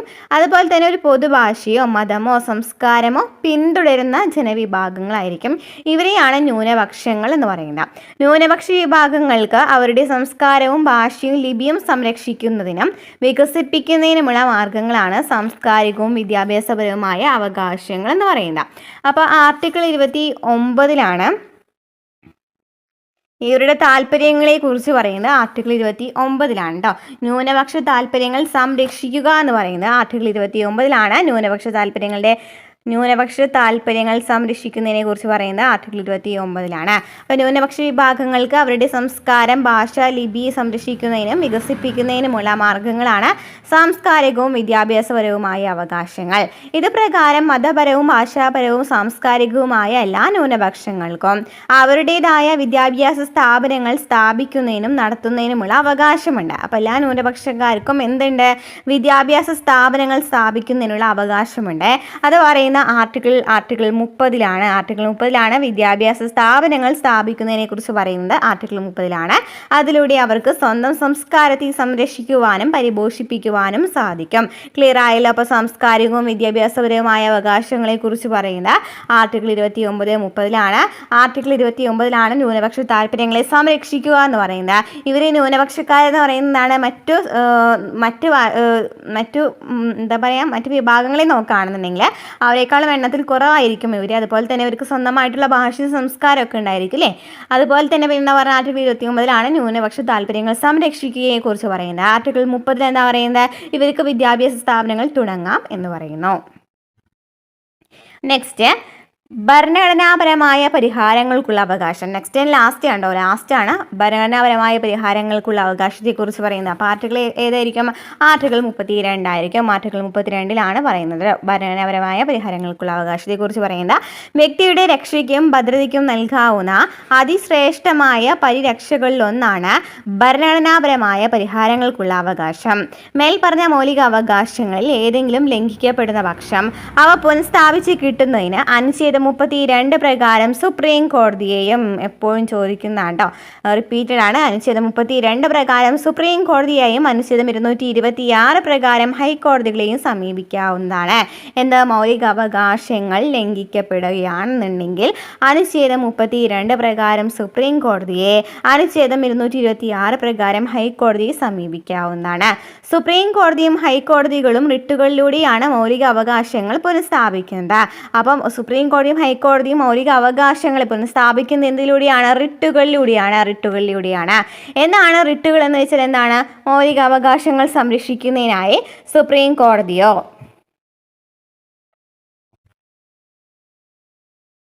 സുപ്രീം കോടതിയോ ഹൈക്കോടതിയോ പുറപ്പെടുവിക്കുന്ന ഉത്തരവുകളും നിർദ്ദേശങ്ങളുമാണ് റിട്ടുകൾ എന്ന് പറയുന്നത്. അപ്പോൾ റിട്ടുകൾ എന്ന് വെച്ചാൽ എന്താണ്? മൗലിക അവകാശങ്ങൾ സംരക്ഷിക്കുന്നതിനായി സുപ്രീം കോടതിയോ ഹൈക്കോടതിയോ പുറപ്പെടുവിക്കുന്ന ഉത്തരവുകളും നിർദ്ദേശങ്ങളുമാണ് റിട്ടുകൾ എന്ന് പറയുന്നത്. ആർട്ടിക്കിൾ 32 പ്രകാരം സുപ്രീം കോടതിക്കും ആർട്ടിക്കിൾ 226 പ്രകാരം ഹൈക്കോടതിക്കുമാണ് റിട്ടുകൾ പുറപ്പെടുവിക്കാനായിട്ട് കഴിയുന്നത്. ഇന്ത്യൻ ഭരണഘടനയുടെ ഹൃദയവും ആത്മാവുമാണ് ഈ അവകാശമെന്ന് ഡോക്ടർ BR അംബേദ്കർ വിശേഷിപ്പിക്കുന്നു. അപ്പോൾ എന്താണ്? ഭരണഘടനയുടെ ഹൃദയവും ആത്മാവും എന്ന് റിട്ടുകളെയാണ് ആര് വിശേഷിപ്പിച്ചത്? ഡോക്ടർ BR അംബേദ്കർ വിശേഷിപ്പിച്ചത് അല്ലേ? റിട്ടുകളല്ല, ഈ ആർട്ടിക്കിളിനെയാണ് വിശേഷിപ്പിച്ചത് കേട്ടോ. അപ്പം എപ്പോഴും ചോദിക്കുന്ന ഒരു ക്വസ്റ്റ്യൻ ആണല്ലേ, ഏത് ആർട്ടിക്കിളിലാണെന്ന് പറയുന്നത് ഹൃദയവും ആത്മാവും എന്ന് ഡോക്ടർ BR അംബേദ്കർ വിശേഷിപ്പിച്ചത്? ഏതാണ്? ആർട്ടിക്കിൾ 32 ആണല്ലേ. അപ്പോൾ ആർട്ടിക്കിൾ 32നെ ഹൃദയവും ആത്മാവും എന്ന് വിശേഷിപ്പിച്ചത് ആരാണ്? ഡോക്ടർ BR അംബേദ്കർ ആണ്. തിരിച്ചും മറിച്ചും ചോദിക്കാവുന്ന ക്വസ്റ്റ്യൻ ആണ്. ഓക്കെ, അപ്പോൾ നമുക്ക് മൗലിക അവകാശങ്ങൾ പറഞ്ഞെല്ലാം തന്നിട്ടുണ്ട് ഒരുമിച്ച്. സമത്വത്തിനുള്ള അവകാശം ആർട്ടിക്കിൾ 14 മുതൽ 18 വരെയാണ് വരുന്നത് അല്ലേ? സമത്വത്തിനുള്ള അവകാശം ആർട്ടിക്കിൾ 14 മുതൽ 18 വരെ വരുന്നു. സ്വാതന്ത്ര്യത്തിനുള്ള അവകാശം അനുച്ഛേദം 19 മുതൽ 22 വരെ വരുന്നു. ചൂഷണത്തിനെതിരായ അവകാശം അനുച്ഛേദം 23, 24 പറയുന്നു. മതസ്വാതന്ത്ര്യത്തിനുള്ള അവകാശം അനുച്ഛേദം 25 മുതൽ 28 വരെ പറയുന്നു. ഇനി സാംസ്കാരികവും വിദ്യാഭ്യാസപരമായ അവകാശങ്ങൾ അനുച്ഛേദം 29 മുതൽ 30 വരെ അല്ലേ? ഭരണഘടനാപരമായ പരിഹാരങ്ങൾക്കുള്ള അവകാശം അനുച്ഛേദം 32 പറയുന്നു. നെക്സ്റ്റ്, റിട്ടുകൾ പലവിധമുണ്ട്. ഏതൊക്കെയാണ്? എത്ര തരത്തിലുണ്ട് റിട്ടുകൾ? 5 എണ്ണമാണ് ഉള്ളത് അല്ലേ? റിട്ടുകൾ 5 എണ്ണമാണ് ഉള്ളത്. ഏതൊക്കെയാണെന്ന് നമുക്ക് നോക്കാം. ഹേബിയസ് കോർപ്പസിൻ്റെ അർത്ഥം എന്താ വരുന്നത്? ഹേബിയസ് കോർപ്പസ് എന്ന് വെച്ചാൽ എന്താണ്? ശരീരം ഏറ്റെടുക്കൽ കേട്ടോ. നിങ്ങൾക്ക് ശരീരം ഏറ്റെടുക്കാമെന്നാണ് ഹേബിയസ് കോർപ്പസിൽ പറയുന്നത്. അപ്പോൾ എന്താണ് ഹേബിയസ് കോർപ്പസ്? അന്യായമായി എപ്പോഴും ചോദിക്കുന്ന ക്വസ്റ്റ്യൻ ആണ് അല്ലേ? റിട്ടുകളൊക്കെ ഇമ്പോർട്ടൻ്റ് ആണ്. ഈ ഒരു ചാപ്റ്ററിൽ നിന്ന് കുറേ ക്വസ്റ്റ്യൻസ് ചോദിക്കുന്നതാണ് കേട്ടോ. അന്യായമായി തടങ്കലിൽ വെച്ചിട്ടുള്ള ഒരാളെ കോടതിക്ക് മുമ്പാകെ ഹാജരാക്കാൻ ആവശ്യപ്പെട്ടുകൊണ്ട് കോടതി പുറപ്പെടുവിക്കുന്ന ഉത്തരവാണ് ഹേബിയസ് കോർപ്പസ്. അന്യായമായി തടങ്കലിൽ വെച്ചിട്ടുള്ള ഒരാളെ കോടതിക്ക് മുമ്പാകെ ഹാജരാക്കാൻ ആവശ്യപ്പെട്ടുകൊണ്ട് കോടതി പുറപ്പെടുവിക്കുന്ന ഉത്തരവിനെയാണ് ഹേബിയസ് കോർപ്പസ് എന്ന് പറയുന്നത്. ഇനി മാൻഡമസ് എന്ന് വെച്ചാൽ ഒരു ഉദ്യോഗസ്ഥൻ തൻ്റെ നിയമപരവും കർത്തവ്യം നിറവേറ്റാതിരിക്കുന്നത് മൂലം മറ്റൊരു വ്യക്തിയുടെ അവകാശം ഹനിക്കപ്പെടുന്നതായി കോടതി കണ്ടെത്തുമ്പോൾ പുറപ്പെടുവിക്കുന്ന ഉത്തരവാണ് മാൻഡമസ്. ഒരു ഉദ്യോഗസ്ഥൻ തൻ്റെ നിയമപരമായ കർത്തവ്യം നിറവേറ്റാതിരിക്കുന്നത് മൂലം മറ്റൊരു വ്യക്തിയുടെ അവകാശം ഹനിക്കപ്പെടുന്നതായി കോടതി കണ്ടെത്തുമ്പോൾ പുറപ്പെടുവിക്കുന്ന ഉത്തരവിനെയാണ് മാൻഡമസ് എന്ന് പറയുന്നത്. മാൻഡമസ് എന്ന് വെച്ചാൽ എന്താണ്? നാം കൽപ്പിക്കുന്നു എന്നാണ് അർത്ഥം വരുന്നത്. പ്രൊഹിബിഷൻ. തങ്ങളുടെ അധികാര പരിധിയിൽ വരാത്ത ഒരു കേസ് കീഴ്ക്കോടതികൾ പരിഗണിക്കുന്നത് വിലക്കിക്കൊണ്ടുള്ള സുപ്രീം കോടതിയുടെയോ ഹൈക്കോടതിയുടെയോ ഉത്തരവിനെയാണ് പ്രൊഹിബിഷൻ എന്ന് പറയുന്നത്. അപ്പോൾ എന്താണ് പ്രൊഹിബിഷൻ? തങ്ങളുടെ അധികാര പരിധിയിൽ വരാത്ത ഒരു കേസ് കീഴ്ക്കോടതികൾ പരിഗണിക്കുന്നത് വിലക്കിക്കൊണ്ടുള്ള സുപ്രീം കോടതിയുടെയോ ഹൈക്കോടതിയുടെയോ ഉത്തരവിനെയാണ് പ്രൊഹിബിഷൻ എന്ന് പറയുന്നത്. അപ്പോൾ തങ്ങളുടെ അധികാര പരിധിയിൽ വരാത്ത കേസ് ആരെടുക്കുകയാണ്? കീഴ്ക്കോടതികൾ പരിഗണിക്കുകയാണ് അല്ലേ? അപ്പോൾ അതിനെ വിലക്കിക്കൊണ്ടുള്ള സുപ്രീം കോടതിയുടെയോ ഹൈക്കോടതിയുടെയോ ഉത്തരവിനെയാണ് പ്രൊഹിബിഷൻ എന്ന് പറയുന്നത്. മീനിങ് വരുന്നത് എന്താണ്? തടയൽ എന്നാണ്. പ്രൊഹിബിഷൻ്റെ മീനിങ് വരുന്നത് എന്താണ്? തടയുക എന്നാണ് കേട്ടോ. നെക്സ്റ്റ് വരുന്നത് എന്താണ്? കോവേറൻറ്റോ അല്ലേ? കോവാറൻറ്റോ. ഒരു ഉദ്യോഗസ്ഥന് അർഹതയില്ലാത്ത സ്ഥാനം വഹിക്കുന്നത് തടഞ്ഞുകൊണ്ട് കോടതി പുറപ്പെടുവിക്കുന്ന ഉത്തരവിനെയാണ് കോവേറൻറ്റോ എന്ന് പറയുന്നത്. ഒരു ഉദ്യോഗസ്ഥൻ അർഹതയില്ലാത്ത സ്ഥാനം വഹിക്കുന്നത് തടഞ്ഞുകൊണ്ട് കോടതി പുറപ്പെടുവിക്കുന്ന ഉത്തരവിനെയാണ് കോവേറൻറ്റോ എന്ന് പറയുന്നത്. ഇനി സെർഷ്യോററി എന്ന് വെച്ചെന്താണ്? ഒരു കീഴ്ക്കോടതിയുടെ പരിഗണനയിലിരിക്കുന്ന കേസ് മേൽക്കോടതിയിലേക്ക് കൈമാറ്റം ചെയ്യുന്നതിനുള്ള ഉത്തരവിനെയാണ് സെർഷ്യോററി എന്ന് പറയുന്നത്. അപ്പോൾ കീഴ്ക്കോടതിയുടെ പരിഗണനയിൽ ഒരു കേസുണ്ട്, അത് മേൽക്കോടതിയിലേക്ക് കൈമാറ്റം ചെയ്യാണ്. അപ്പോൾ ഒരു കീഴ്ക്കോടതിയുടെ പരിഗണനയിൽ ഇരിക്കുന്ന കേസ് മേൽക്കോടതിയിലേക്ക് കൈമാറ്റം ചെയ്യുന്നതിനുള്ള ഉത്തരവിനെ കുറിച്ച് പറയുന്ന റിട്ടാണ് സെർഷ്യോററി. അപ്പോൾ എത്ര റിട്ടുകളുണ്ട്? 5 റിട്ടുകളാണുള്ളത്. അതും ചോദിക്കാറുണ്ട്. Habeas corpus, mandamus, prohibition, quo warranto, certiorari. ഇനി രാഷ്ട്രനയത്തിൻ്റെ നിർദ്ദേശക തത്വങ്ങൾ. അവകാശങ്ങൾക്കും സ്വാതന്ത്ര്യങ്ങൾക്കുമൊപ്പം സാമൂഹിക സാമ്പത്തിക നീതിക്കും തുല്യ പ്രാധാന്യമുണ്ട്. ഇത് കൈവരിക്കുന്നതിനുള്ള ആശയങ്ങളാണ് രാഷ്ട്രനയത്തിൻ്റെ നിർദ്ദേശക തത്വങ്ങളിൽ ഉൾപ്പെടുത്തിയിട്ടുള്ളത്. എല്ലാ വിഭാഗം ജനങ്ങളുടെയും ക്ഷേമവും പുരോഗതിയും ഉറപ്പുവരുത്തിക്കൊണ്ട് ക്ഷേമ രാഷ്ട്രം സ്ഥാപിക്കുകയാണ് ഇതിൻ്റെ ലക്ഷ്യം. അപ്പോൾ മാർഗനിർദ്ദേശക തത്വങ്ങളുടെ പ്രധാന ലക്ഷ്യം എന്ന് പറയുന്നത് എന്താണ്? ക്ഷേമ രാഷ്ട്രമാണ് അല്ലേ? എല്ലാ വിഭാഗ ജനങ്ങളുടെയും ക്ഷേമവും പുരോഗതിയും ഉറപ്പുവരുത്തിക്കൊണ്ട് ക്ഷേമരാഷ്ട്രം സ്ഥാപിക്കുകയാണ് ഇതിൻ്റെ ലക്ഷ്യം. മൗലികാവകാശങ്ങളിൽ നിന്നും വ്യത്യസ്തമായി ഇവ കോടതിയുടെ പിൻബലത്തോടെ നടപ്പാക്കാനായിട്ട് കഴിയില്ല. മൗലിക അവകാശങ്ങളിൽ നമുക്ക് എന്താണ്? കോടതി വഴി നടപ്പിലാക്കാനായിട്ട് പറ്റും. എന്നാൽ മാർഗനിർദ്ദേശക തത്വങ്ങൾ നടപ്പിലാക്കാനായിട്ട് സാധിക്കില്ല. ചോദിക്കുന്ന ക്വസ്റ്റ്യൻ ആണ്. അതേസമയം സർക്കാർ നയങ്ങളും പരിപാടികളും ആവിഷ്കരിക്കുമ്പോൾ ഈ നിർദ്ദേശക തത്വങ്ങൾക്ക് മതിയായ പരിഗണന നൽകേണ്ടതുണ്ട്. അതായത് എന്തെങ്കിലും സർക്കാർ പരിപാടികൾ നടക്കുകയാണെന്നുണ്ടെങ്കിൽ ഈ മാർഗനിർദ്ദേശക തത്വങ്ങൾ നമ്മൾ പാലിക്കണം. നോക്കാം എന്തൊക്കെയാണ് വരുന്നതെന്ന് നോക്കാം. ഭരണഘടനയുടെ ഭാഗം 4 അനുച്ഛേദം 36 മുതൽ 51 വരെയാണ് നിർദ്ദേശക തത്വങ്ങൾ ഉൾക്കൊള്ളിച്ചിരിക്കുന്നത്. അപ്പം മൗലിക അവകാശങ്ങൾ നമ്മൾ പറഞ്ഞു പാർട്ട് 3-ലാണെന്നല്ലേ? പാർട്ട് 3-ലല്ലേ പറഞ്ഞിട്ടുണ്ടായിരുന്നത്? മൗലികാവകാശങ്ങൾ പറഞ്ഞിട്ടുണ്ടായിരുന്നു. ഈ മൗലിക അവകാശങ്ങൾ എത്ര മുതൽ എത്ര വരെയാണ്? മൗലിക അവകാശങ്ങളെ കുറിച്ച് പറയുന്നത് പാർട്ട് 3 12 മുതൽ 35 വരെയാണ് കേട്ടോ. അതിൽ പറഞ്ഞില്ല എന്ന് തോന്നുന്നു ഈ പോയിന്റ്. 12 മുതൽ 35 വരെയാണ് മൗലിക അവകാശങ്ങളെ കുറിച്ച് പറയുന്നത്.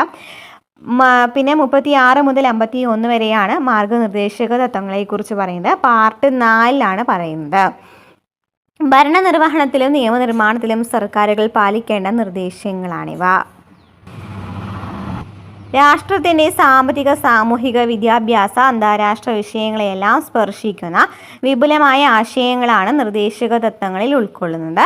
രാഷ്ട്രനയത്തിൻ്റെ നിർദ്ദേശക തത്വങ്ങളെ ഉദാര ആശയങ്ങൾ, സോഷ്യലിസ്റ്റ് ആശയങ്ങൾ, ഗാന്ധിയൻ ആശയങ്ങൾ എന്നിങ്ങനെ 3ആയി തരംതിരിക്കാം. അപ്പോൾ ഈ ആശയങ്ങളെ 3ആയിട്ട് തരംതിരിക്കാം. ഏതൊക്കെയാണ്? ഉദാര ആശയങ്ങൾ എന്ന് വെച്ചാൽ എന്താണ്? അന്താരാഷ്ട്ര സമാധാനവും സുരക്ഷിതത്വവും അഭിവൃദ്ധിപ്പെടുത്തുക, പൗരർക്ക് ഏകരൂപമായ നിയമസംഹിത, തുല്യനീതിയും സൗജന്യ നിയമസഹായവും, 6 വയസ്സിൽ താഴെയുള്ള കുട്ടികൾക്ക് പരിചരണവും വിദ്യാഭ്യാസവും വ്യവസ്ഥ ചെയ്യൽ, പരിസ്ഥിതി, കന്നുകാലി, വന്യജീവി സംരക്ഷണം എന്നിവയെല്ലാം എന്താണ്? ഉദാര ആശയങ്ങളിൽ വരുന്നവയാണ്. ഏതൊക്കെയാണ്? അന്താരാഷ്ട്ര സമാധാനവും സുരക്ഷിതത്വവും അഭിവൃദ്ധിപ്പെടുത്തുക, പൗരർക്ക് ഏകരൂപമായ നിയമസംഹിത, തുല്യനീതിയും സൗജന്യ നിയമസഹായവും, 6 വയസ്സിൽ താഴെയുള്ള കുട്ടികൾക്ക് ഉള്ള പരിചരണവും വിദ്യാഭ്യാസ വ്യവസ്ഥ ചെയ്യൽ, പരിസ്ഥിതി, കന്നുകാലി, വന്യജീവി സംരക്ഷണം എന്നിവയ്ക്ക് ഉദാര ആശയങ്ങളിൽ വരുന്നതാണ്. ഇനി സോഷ്യലിസ്റ്റ് ആശയങ്ങൾ എന്ന് വെച്ചാൽ എന്താണ്? തൊഴിലാളികൾക്ക് ജീവിക്കാൻ ആവശ്യമായ വേതനം എന്ന് പറയുന്നത് സോഷ്യലിസ്റ്റ് ആശയമാണ്.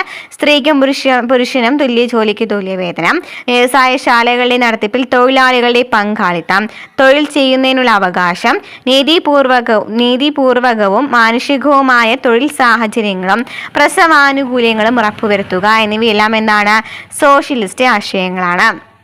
ഇനി ഗാന്ധിയൻ ആശയങ്ങളിൽ വരുന്ന എന്തൊക്കെയാണ്?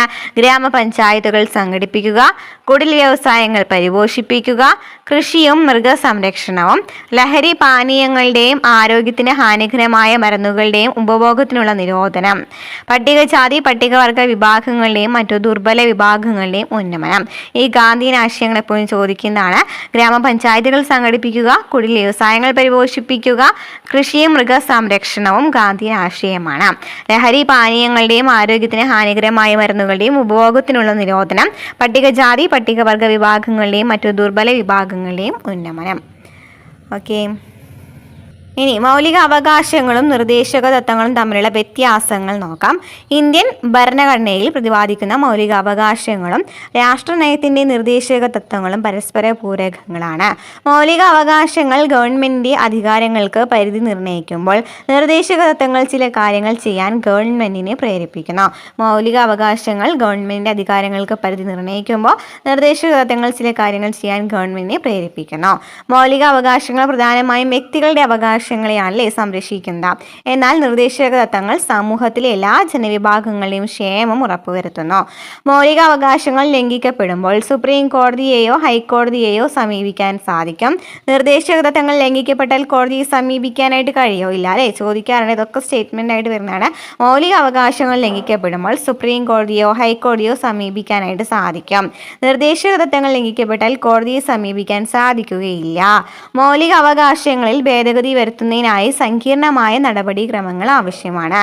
നിർദ്ദേശക തത്വങ്ങളുടെ ഭേദഗതി നടപടികൾ താരതമ്യേന ലളിതവും നിയമനിർമ്മാണത്തിലൂടെ നടപ്പിലാക്കാവുന്നതുമാണ്. ജനാധിപത്യ പ്രക്രിയയിൽ മൗലികാവകാശങ്ങൾ രാഷ്ട്രീയ ജനാധിപത്യത്തെ പ്രാവർത്തികമാക്കുമ്പോൾ മാർഗനിർദ്ദേശക തത്വങ്ങൾ സാമൂഹിക സാമ്പത്തിക ജനാധിപത്യത്തെയാണ് സാക്ഷാത്കരിക്കുന്നത്. അപ്പം എന്തൊക്കെയാണ് പറയുന്നത്? മൗലിക അവകാശങ്ങളും നിർദ്ദേശക തത്വങ്ങളും പരസ്പരം പൂരകങ്ങളാണ്. മൗലിക അവകാശങ്ങൾ പ്രധാനമായും വ്യക്തികളുടെ അവകാശങ്ങളെയാണ് സംരക്ഷിക്കുന്നത്. മൗലിക അവകാശങ്ങൾ വ്യക്തികളുടെ അവകാശങ്ങളെയാണ് സംരക്ഷിക്കുന്നതെങ്കിൽ നിർദ്ദേശക തത്വങ്ങളോ സമൂഹത്തിലെ എല്ലാ ജനവിഭാഗങ്ങളുടെയും ക്ഷേമം ഉറപ്പുവരുത്തുന്നുണ്ട്. ഒന്നാമത്തെ പോയിന്റ്. രണ്ടാം, മൗലിക അവകാശങ്ങൾ ലംഘിക്കപ്പെടുമ്പോൾ അവിടെ നമുക്ക് ചോദിച്ചിട്ടുണ്ട് അല്ലേ, കോടതി വഴി പുനഃസ്ഥാപിക്കുവാനായിട്ട് സാധിക്കും. മൗലികാവകാശങ്ങൾ കോടതി വഴി പുനഃസ്ഥാപിക്കുവാനായിട്ട് സാധിക്കും. നിർദ്ദേശക തത്വങ്ങൾ നടപ്പിൽ വരുത്തുന്നതിനായിട്ട് കോടതിയെ സമീപിക്കാനായിട്ട് കഴിയില്ല. പിന്നെന്താണ് പറഞ്ഞേ, മൗലിക അവകാശങ്ങളിൽ ഭേദഗതി വരുത്തുന്നതിനായിട്ട് സങ്കീർണമായ നടപടികൾ ആവശ്യമാണ് അല്ലേ. ഭേദഗതി വരുത്തുവാനായിട്ട് എളുപ്പമല്ല. കുറേ നടപടികൾ ആവശ്യമാണ് ഭേദഗതി വരുത്തുന്നതിനായിട്ട്. എന്നാൽ നിർദ്ദേശക തത്വങ്ങളിൽ എളുപ്പത്തിൽ ചെയ്യുന്നതിനായിട്ട് പറ്റും. പിന്നെന്താ പറഞ്ഞത്? ജനാധിപത്യ പ്രക്രിയയിൽ മൗലിക അവകാശങ്ങൾ രാഷ്ട്രീയ ജനാധിപത്യത്തെ പ്രാവർത്തികമാക്കുന്നു. മാർഗനിർദ്ദേശക തത്വങ്ങളോ സാമൂഹിക സാമ്പത്തിക ജനാധിപത്യത്തെയാണ് സാക്ഷാത്കരിക്കേണ്ടത്. മൗലിക അവകാശങ്ങൾ രാഷ്ട്രീയ ജനാധിപത്യത്തെ പ്രാവർത്തികമാക്കുന്നു. മാർഗനിർദ്ദേശക തത്വങ്ങൾ സാമൂഹിക സാമ്പത്തിക ജനാധിപത്യത്തെ സാക്ഷാത്കരിക്കുന്നു.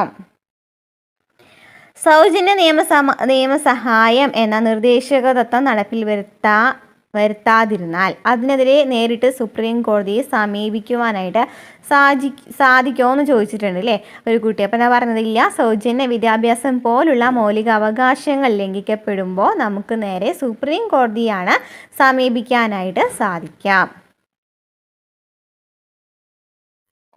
സൗജന്യ വിദ്യാഭ്യാസം പോലുള്ള മൗലിക അവകാശങ്ങളെ ലംഘിക്കപ്പെടുമ്പോൾ സുപ്രീം കോടതിയാണ് സമീപിക്കേണ്ടത്.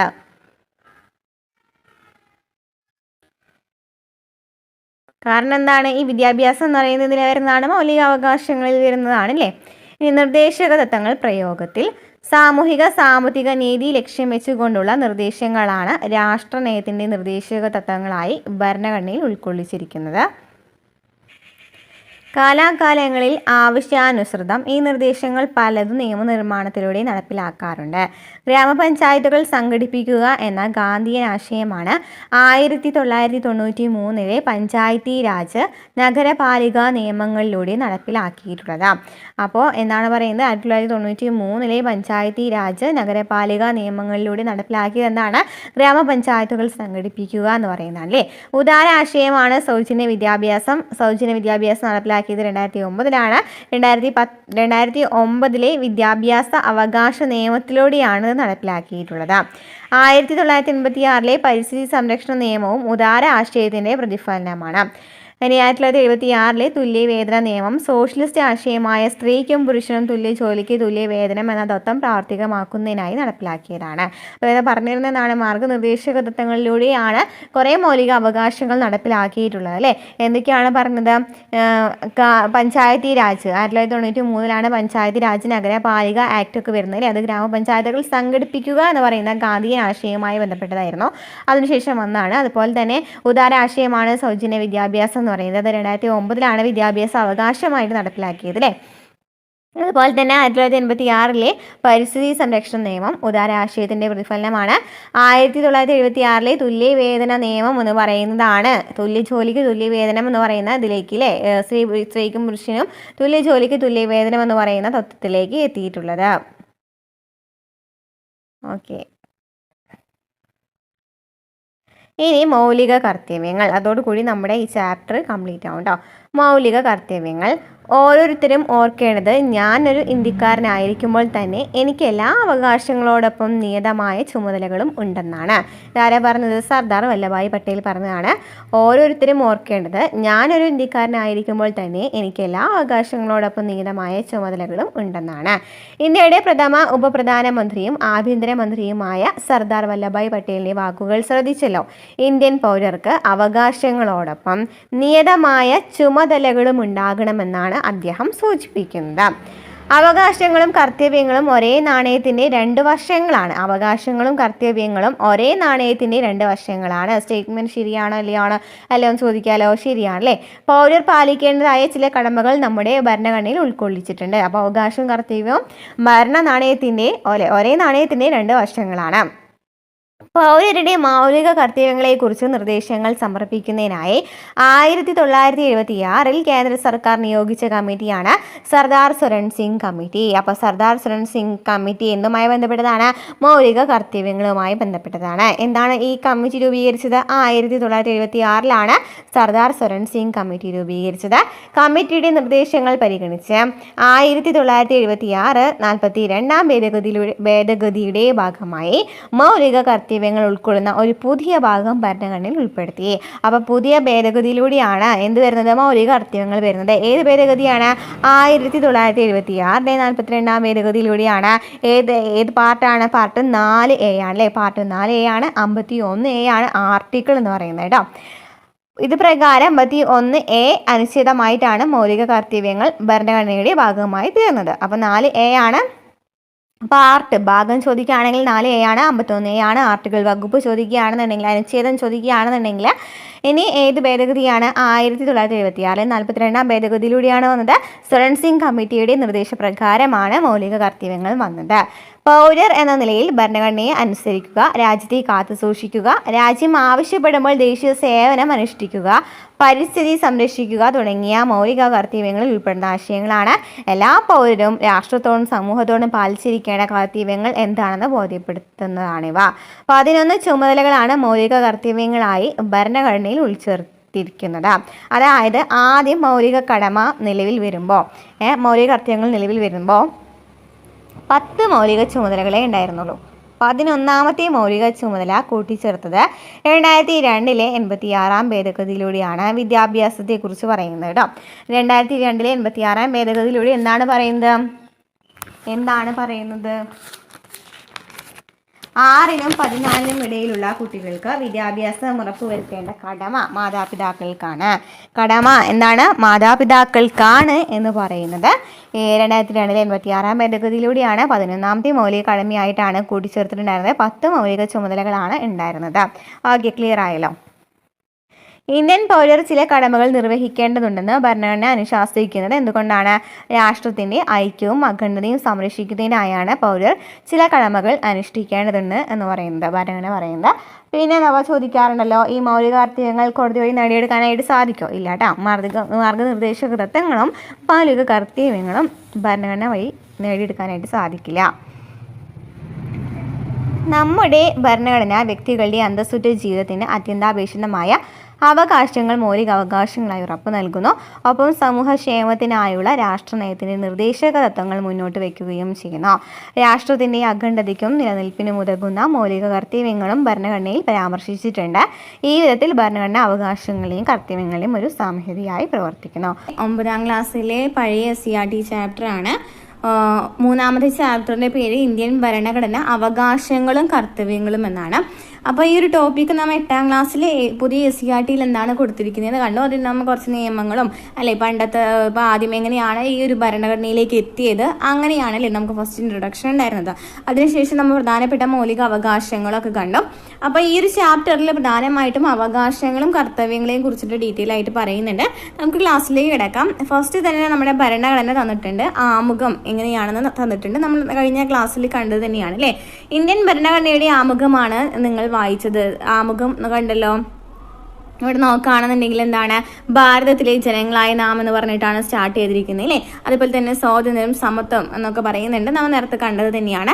ആമുഖത്തിൽ ഇന്ത്യ ഒരു പരമാധികാര സ്ഥിതി സമത്വ മതേതര ജനാധിപത്യ റിപ്പബ്ലിക് ആയിരിക്കുമെന്ന് പ്രഖ്യാപിക്കുന്നു. അതോടൊപ്പം ചില സാമൂഹിക, രാഷ്ട്രീയ, സാമ്പത്തിക ലക്ഷ്യങ്ങൾ ഉറപ്പുവരുത്തുന്നുണ്ട്. അപ്പോൾ നമുക്ക് ഈ ഒരു ചാപ്റ്ററിൽ ഈ ഒരു ചാപ്റ്ററിൽ കൂടുതലായിട്ട് പറയുന്നത് മൗലിക അവകാശങ്ങളെയും നിർദ്ദേശക തത്വങ്ങളെയും അതുപോലെ തന്നെ മൗലിക കർത്തവ്യങ്ങളെയും കുറിച്ചിട്ടാണ്. നമുക്കറിയാം നമ്മുടെ ഒരു സിലബസ് എടുക്കുകയാണെന്നുണ്ടെങ്കിൽ ഈ മൗലിക അവകാശ കർത്തവ്യങ്ങളും ഏതൊരു CRT സിലബസ് എടുക്കുകയാണെന്നുണ്ടെങ്കിലും കോൺസ്റ്റിറ്റ്യൂഷനിൽ ഫസ്റ്റ് പറയുന്ന ഈ ഒരു ഭാഗമാണ് അല്ലേ. അപ്പോൾ എന്താണ് മൗലിക അവകാശങ്ങൾ എന്ന് വെച്ചാൽ അവകാശങ്ങൾ എന്ന് വെച്ചാൽ എന്താണ്? ജനാധിപത്യ സമൂഹത്തിന്റെ അവിഭാജ്യ ഘടകമായ അവകാശങ്ങൾ ഇന്ത്യ ഉറപ്പു നൽകുന്നുണ്ട്. ഇതിൽ ഏറ്റവും അനിവാര്യമായിട്ടുള്ളത് ഏതാണ്? മൗലിക അവകാശങ്ങളാണ്. ഈ മൗലിക അവകാശങ്ങൾ കടമെടുത്തിരിക്കുന്ന എവിടെ നിന്നാണ്? അമേരിക്കയിൽ നിന്നാണ്.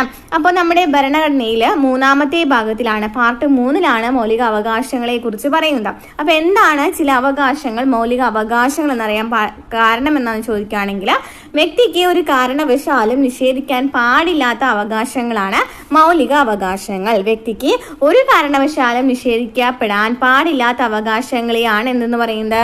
മൗലിക അവകാശങ്ങൾ എന്ന് പറയുന്നത്. അപ്പോൾ വ്യക്തിയുടെ സമ്പൂർണ്ണ വികാസത്തിന് ഒഴിച്ചുകൂടാനാവാത്തവയാണ്. അന്തസ്സുള്ള ജീവിതം നയിക്കുന്നതിന് അവ അത്യന്താപേക്ഷിതമാണ്. അതുകൊണ്ട് തന്നെ മൗലിക അവകാശങ്ങൾക്കും അവയുടെ സംരക്ഷണത്തിനും ഒരു ജനാധിപത്യ സമൂഹത്തിൽ വലിയ പ്രാധാന്യമുണ്ട്. അപ്പൊ മൗലിക അവകാശങ്ങൾ എന്ന് വെച്ചാൽ എന്താണ്? എല്ലാ വ്യക്തികൾക്കും മൗലിക അവകാശങ്ങൾ നൽകണമെന്ന് ഉറപ്പുവരുത്തുന്നുണ്ട് നമ്മുടെ ഭരണഘടന. ഇനി എന്താ പറഞ്ഞിരിക്കുന്നത്? വൈദേശിക ആധിപത്യത്തിന് കീഴിൽ ഇന്ത്യയിലെ ജനങ്ങൾക്ക് അവകാശങ്ങളും സ്വാതന്ത്ര്യങ്ങളും ലഭ്യമായിരുന്നോ? വൈദേശിക ആധിപത്യത്തിന് കീഴിൽ, അതായത് ബ്രിട്ടീഷുകാരുടെ കാലത്തൊക്കെ നമുക്ക് അവകാശങ്ങളും സ്വാതന്ത്ര്യങ്ങളൊക്കെ കിട്ടിയിരുന്നോ? ഇല്ല അല്ലെ? ഇന്ത്യൻ സ്വാതന്ത്ര്യ സമര പ്രസ്ഥാനം പൗരന്മാർക്ക് അവകാശങ്ങൾ അനുവദിക്കണമെന്ന ആവശ്യം നിരന്തരം ഉന്നയിച്ചിരുന്നു. ഇതിൽ ഏറ്റവും പ്രധാനപ്പെട്ട ഒന്നാണ് 1928 നെഹ്റു കമ്മിറ്റി റിപ്പോർട്ട്. അപ്പോൾ 1928 നെഹ്റു കമ്മിറ്റി റിപ്പോർട്ടിലാണ് ആദ്യമായിട്ട് ഇന്ത്യയിലെ പൗരന്മാർക്ക് അവകാശങ്ങൾ വേണമെന്ന് ഉന്നയിക്കുന്ന ഒരു പ്രധാനപ്പെട്ട റിപ്പോർട്ടാണ് 1928 നെഹ്റു കമ്മിറ്റി റിപ്പോർട്ട്. ഈ റിപ്പോർട്ട് ഇന്ത്യയിലെ ജനങ്ങൾക്ക് ഉറപ്പു നൽകേണ്ട അവകാശങ്ങളുടെ പട്ടിക സമർപ്പിച്ചിട്ടുണ്ടായിരുന്നു. സ്വാതന്ത്ര്യ സമരം ലക്ഷ്യം വെച്ചതും നെഹ്റു കമ്മിറ്റി റിപ്പോർട്ട് നിർദ്ദേശിച്ചതുമായ അവകാശങ്ങൾ അടിസ്ഥാനമാക്കിയാണ് ഭരണഘടനാ നിർമ്മാതാക്കൾ മൗലിക അവകാശങ്ങൾ തയ്യാറാക്കിയത്. അപ്പൊ നെഹ്റു റിപ്പോർട്ടും അതുപോലെ തന്നെ ഈ സ്വാതന്ത്ര്യ സമരം ലക്ഷ്യം വെച്ചതും അതുപോലെ തന്നെ നെഹ്റു കമ്മിറ്റി റിപ്പോർട്ട് നിർദ്ദേശിച്ചതുമായിട്ടുള്ള അവകാശങ്ങൾ അടിസ്ഥാനമാക്കിയിട്ടാണ് നമ്മുടെ ഭരണഘടന നിലവിൽ വന്നിട്ടുള്ളത്. അമേരിക്കൻ ഭരണഘടനയിലെ നമ്മൾ പറഞ്ഞില്ലേ, അമേരിക്കയിൽ നിന്നാണ് കടമെടുത്തിരിക്കുന്നത്. അപ്പൊ അമേരിക്കൻ ഭരണഘടനയിലെ അവകാശ പട്ടികയും നമ്മുടെ മൗലിക അവകാശങ്ങൾ രൂപപ്പെടുത്തുന്നതിൽ സ്വാധീനം ചെലുത്തിയിട്ടുണ്ട്. ഇന്ത്യൻ ഭരണഘടനയിലെ മൗലിക അവകാശങ്ങൾ ഏതൊക്കെയാണെന്ന് പറയുന്നുണ്ട്. ഏതൊക്കെയാണ്? സമത്വത്തിനുള്ള അവകാശം, സ്വാതന്ത്ര്യത്തിനുള്ള അവകാശം, ചൂഷണത്തിനെതിരെയുള്ള അവകാശം, മതസ്വാതന്ത്ര്യത്തിനുള്ള അവകാശം, സാംസ്കാരികവും വിദ്യാഭ്യാസപരവുമായ അവകാശം, പിന്നെ ഭരണഘടനാപരമായ പരിഹാരം കാണുന്നതിനുള്ള അവകാശം. ഇതിൽ നമുക്ക് ഓരോന്നും നോക്കാം. സമത്വത്തിനുള്ള അവകാശം എന്താണ്? സമത്വം എന്ന് പറഞ്ഞാൽ എന്താണ്? എല്ലാവർക്കും അല്ലെ, ജാതിയും അതുപോലെ തന്നെ മതമൊന്നും നോക്കാതെ എല്ലാവരും തുല്യരാണെന്ന് പറയുന്നതാണ് സമത്വം എന്ന് പറയുന്നത് അല്ലേ. അപ്പൊ നമുക്ക് നോക്കാം ഏതൊക്കെ തരത്തിലുള്ള വിവേചനങ്ങളാണ് നമ്മൾ സമൂഹത്തിൽ കണ്ടിരിക്കുന്നത്. ഏതൊക്കെയാണ്?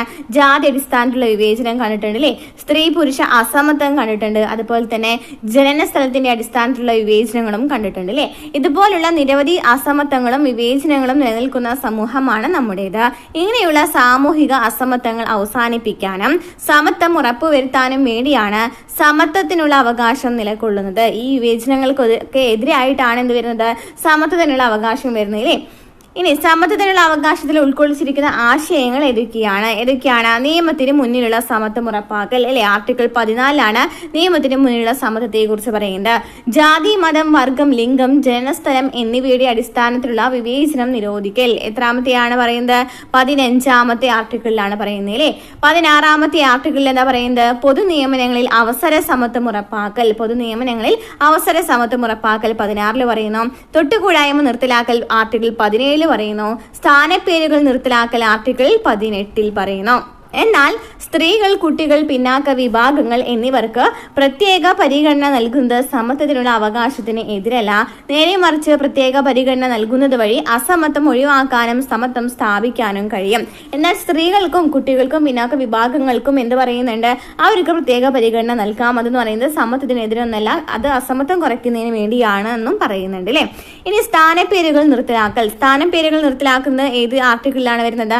ആർട്ടിക്കിൾ 18 പറയുന്നത് അല്ലേ. ബ്രിട്ടീഷ് ഭരണകാലത്ത് അവരുടെ താല്പര്യങ്ങൾ സംരക്ഷിക്കാൻ സഹായിക്കുന്ന ഇന്ത്യക്കാരായ ഉദ്യോഗസ്ഥർക്ക് സ്ഥാനപ്പേരുകളും പദവികളും നൽകിയിരുന്നു. സാമ്രാജ്യത്വ താല്പര്യം സംരക്ഷിക്കുന്നതിന് വേണ്ടി ഇത്തരം പദവികൾ ദുരുപയോഗം ചെയ്യുന്നതിനെതിരെ ഇന്ത്യൻ ദേശീയ പ്രസ്ഥാനം മുതിർത്തിരുന്നു. അതായത് ബ്രിട്ടീഷ് ഭരണകാലത്ത് ഇവരുടെ താല്പര്യങ്ങളൊക്കെ സംരക്ഷിക്കാനായിട്ട് ഇന്ത്യക്കാരായ ഉദ്യോഗസ്ഥർക്ക് എന്ന് നൽകിയിട്ടുണ്ടായിരുന്നു. ഇന്ത്യക്കാരായ ഉദ്യോഗസ്ഥർക്ക് സ്ഥാനപ്പേരുകളും പദവികളും നൽകിയിട്ടുണ്ടായിരുന്നു. പക്ഷേ നമ്മുടെ ദേശീയ പ്രസ്ഥാനത്തിൽ ഇതിന് എതിരെയായിരുന്നു.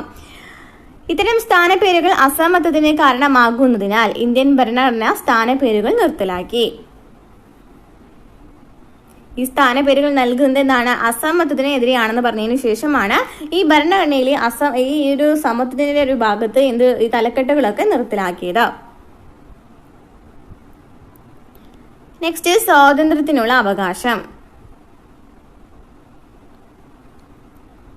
ഭരണഘടനാ ശില്പിയായ ഡോക്ടർ അംബേദ്കർ ജനങ്ങളെ അഭിസംബോധന ചെയ്യുന്നതിനെയും പ്രസംഗം കേൾക്കുന്നതിനായി ജനങ്ങൾ സമാധാനപരമായി സമ്മേളിച്ചിരിക്കുന്നതിനും ചിത്രമാണ് ഇവിടെ കൊടുത്തിരിക്കുന്നത്.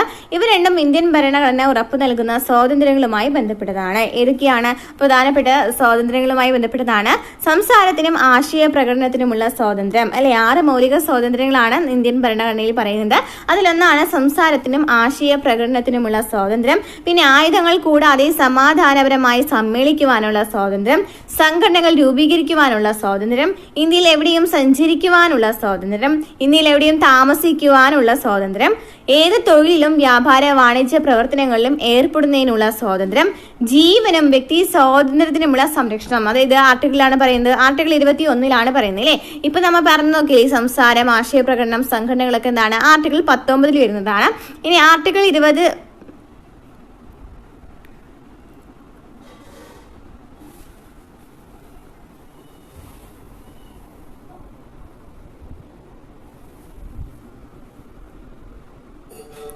ആർട്ടിക്കിൾ 20 എന്ന് പറയുന്നത് കുറ്റങ്ങൾക്കുള്ള ശിക്ഷയെ സംരക്ഷിച്ച് സംരക്ഷണം വരുന്നുണ്ട് കേട്ടോ. ആർട്ടിക്കിൾ 20 വരുന്നുണ്ട്. ആർട്ടിക്കിൾ 21 ജീവനും വ്യക്തി സ്വാതന്ത്ര്യത്തിനുമുള്ള സംരക്ഷണം വരുന്നു. 6 മുതൽ 14 വയസ്സ് വരെയുള്ള എല്ലാ കുട്ടികൾക്കും നിർബന്ധിതവും സൗജന്യവുമായ വിദ്യാഭ്യാസത്തിനുള്ള അവകാശത്തെക്കുറിച്ച് പറയുന്ന ആർട്ടിക്കിൾ ഏതാണ്? ആർട്ടിക്കിൾ 21A ആണ്, അല്ലേ? അന്യായമായ അറസ്റ്റിനും തടങ്കലിനും എതിരായ സംരക്ഷണത്തെക്കുറിച്ചും ഇതിൽ പറയുന്നുണ്ട്. ഈ മൗലിക അവകാശങ്ങളിൽ ആർട്ടിക്കിൾ 22 പറയുന്നുണ്ട്, അല്ലേ? അപ്പൊ ഇത്രയൊക്കെയാണ് ഈ മൗലിക സ്വാതന്ത്ര്യങ്ങളുമായി നമുക്ക് പഠിച്ചിരിക്കേണ്ടത്. ഡീറ്റെയിൽ ആയിട്ട് ആർട്ടിക്കിൾസ് ഒക്കെ നമ്മൾ കോൺസ്റ്റിറ്റ്യൂഷനിൽ പഠിച്ചിട്ടുള്ളതാണ്.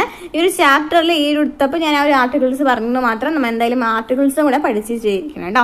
നെക്സ്റ്റ്, ജീവനെയും വ്യക്തി സ്വാതന്ത്ര്യത്തിനെയും സംരക്ഷണം. ഭരണഘടന അനുസരിച്ച് നിയമാനുസൃത നടപടിയുടെ അല്ലാതെ ഒരു വ്യക്തിയുടെ ജീവനോ സ്വാതന്ത്ര്യമോ ഹനിക്കപ്പെടരുത്. ഈ അവകാശം അടിയന്തരാവസ്ഥ കാലത്തും നിഷേധിക്കാൻ പാടില്ല. ഭരണാധികാരികളുടെ ഏകാധിപത്യ പ്രവണതകളെ തടയാൻ ഈ അവകാശം ജനങ്ങളെ സഹായിക്കുന്നു. നെക്സ്റ്റ് വരുന്നത് ചൂഷണത്തിനെതിരായുള്ള അവകാശമാണ്. ചൂഷണത്തിനെതിരായുള്ള അവകാശത്തെക്കുറിച്ച് പറയുന്ന ആർട്ടിക്കിളാണ് ആർട്ടിക്കിൾ 23 ആർട്ടിക്കിൾ 24, അല്ലേ? ചൂഷണത്തിനെതിരായുള്ള അവകാശത്തെക്കുറിച്ച് പറയുന്നു. അപ്പൊ ഇതിൽ പറയുന്നത് എന്താണ്? പ്രധാനമായിട്ടും വരുന്നത് ഏതാണ്? നിർബന്ധിത തൊഴിൽ, മനുഷ്യ കച്ചവടം എന്നിവ നിരോധിച്ചിരിക്കുന്നു. നിർബന്ധിത തൊഴിൽ, മനുഷ്യ കച്ചവടം എന്നിവ നിരോധിച്ചിരിക്കുന്നു. അതുപോലെ തന്നെ വ്യവസായശാലകളിലും മറ്റ് അപകടകരമായ മേഖലകളിലും കുട്ടികളെ ജോലിക്ക് നിയോഗിക്കുന്നത് നിരോധിച്ചിരിക്കണം. അപ്പൊ ബാലവേല നിരോധിച്ചിരിക്കുന്നു. അതുപോലെ തന്നെ നിർബന്ധിത തൊഴിൽ, മനുഷ്യ കച്ചവടം എന്നിവ നിരോധിക്കുന്ന ഒരു ഇത് ചോദിക്കുകയാണെങ്കിൽ ഏതാണ്? ചൂഷണത്തിനെതിരായുള്ള അവകാശത്തിലാണ് പറയുന്നത്. നെക്സ്റ്റ്, മതസ്വാതന്ത്ര്യത്തിനുള്ള അവകാശം. മതസ്വാതന്ത്ര്യത്തിനുള്ള അവകാശത്തെ കുറിച്ച് പറയുന്ന ആർട്ടിക്കിൾ ചോദിക്കുകയാണെങ്കിൽ ആർട്ടിക്കിൾ 25 മുതൽ 28 വരെയാണ്, അല്ലേ? ഇവിടെ എന്താണ് ജവഹർലാൽ നെഹ്റു പറഞ്ഞിരിക്കുന്നത്? ധാരാളം മതങ്ങളുള്ള ഇന്ത്യയെ പോലെ തന്നെ ഒരു രാജ്യത്തെ ഗവൺമെന്റിന് ആധുനിക കാലഘട്ടത്തിൽ മതേതരത്തിൽ അധിഷ്ഠിതമായല്ലാതെ പ്രവർത്തിക്കാൻ സാധ്യമല്ല. നമ്മുടെ ഭരണഘടന മതേതര സങ്കല്പത്തിൽ അധിഷ്ഠിതമായതും മതസ്വാതന്ത്ര്യം അനുവദിക്കുന്നതുമാണ്.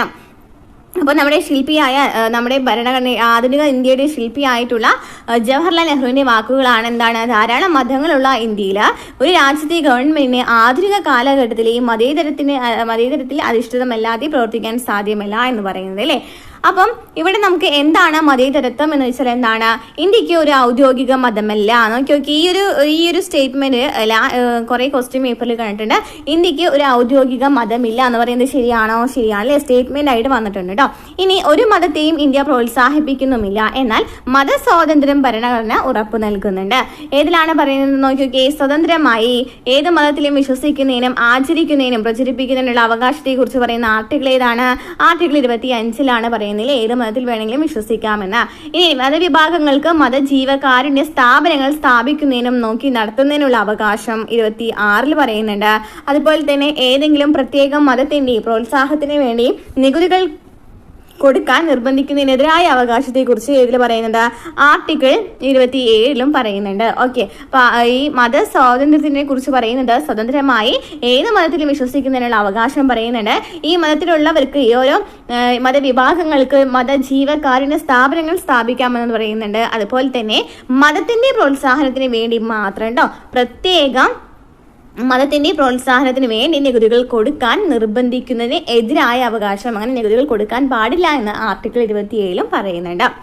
അതേസമയം ഗവൺമെന്റ് നടത്തുന്നതോ ഗവൺമെന്റിന്റെ സഹായം സ്വീകരിക്കുന്നതോ ആയ വിദ്യാഭ്യാസ സ്ഥാപനങ്ങളിൽ മതബോധനം നടത്താനോ മതാചാരങ്ങൾ നിർബന്ധമാക്കാനോ പാടുള്ളതല്ല. അതായത് ഗവൺമെന്റിന്റെ കീഴിലുള്ള സ്കൂളുകളാണെന്നുണ്ടെങ്കിലും ഗവൺമെന്റിന്റെ ഫണ്ട് കൊടുത്തിട്ട് പ്രവർത്തിക്കുന്ന സ്കൂളുകളാണെന്നുണ്ടെങ്കിലും എന്ത് ചെയ്യരുത്, മതബോധനം ഒരു മതത്തിനെ മാത്രം ഇതാക്കാനായിട്ട് പാടില്ല അല്ലേ, അതാണ് പറയുന്നത്. അതേപോലെ തന്നെ മതാചാരങ്ങൾ നിർബന്ധമാക്കാൻ പാടില്ല എന്ന് പറയുന്നുണ്ട്. നെക്സ്റ്റ് സാംസ്കാരികവും വിദ്യാഭ്യാസപരവുമായ അവകാശം. സാംസ്കാരികവും വിദ്യാഭ്യാസപരവുമായ അവകാശത്തെ കുറിച്ച് പറയുന്നത് ഏത് ആർട്ടിക്കിളാണ് വരുന്നത്? സാംസ്കാരികവും വിദ്യാഭ്യാസപരവുമായ അവകാശത്തെ കുറിച്ച് പറയുന്നത് ആർട്ടിക്കിൾ 29 30 സാംസ്കാരികവും വിദ്യാഭ്യാസപരവുമായ അവകാശത്തെ കുറിച്ച് പറയുന്നത് അല്ലേ. ന്യൂനപക്ഷങ്ങളെ കുറിച്ച് പറയുന്നത് ഈ ഒരു ആർട്ടിക്കിളിലാണ്. ഇന്ത്യ വൈവിധ്യങ്ങളുടെ നാടാണ്. വൈവിധ്യങ്ങളെ അംഗീകരിക്കുകയും ബഹുമാനിക്കുകയും ചെയ്യേണ്ടത് രാജ്യത്തിന്റെ ഐക്യത്തിനും പുരോഗതിക്കും അനിവാര്യമാണ്. കൂടാതെ ജനാധിപത്യം ശക്തിപ്പെടുത്തുന്നതിനും വൈവിധ്യങ്ങളെ സംരക്ഷിക്കേണ്ടതുണ്ട്. അതുകൊണ്ട് തന്നെ ന്യൂനപക്ഷ താൽപര്യ സംരക്ഷണത്തിന് നമ്മുടെ ഭരണഘടന മുഖ്യ പരിഗണന നൽകുന്നുണ്ട്.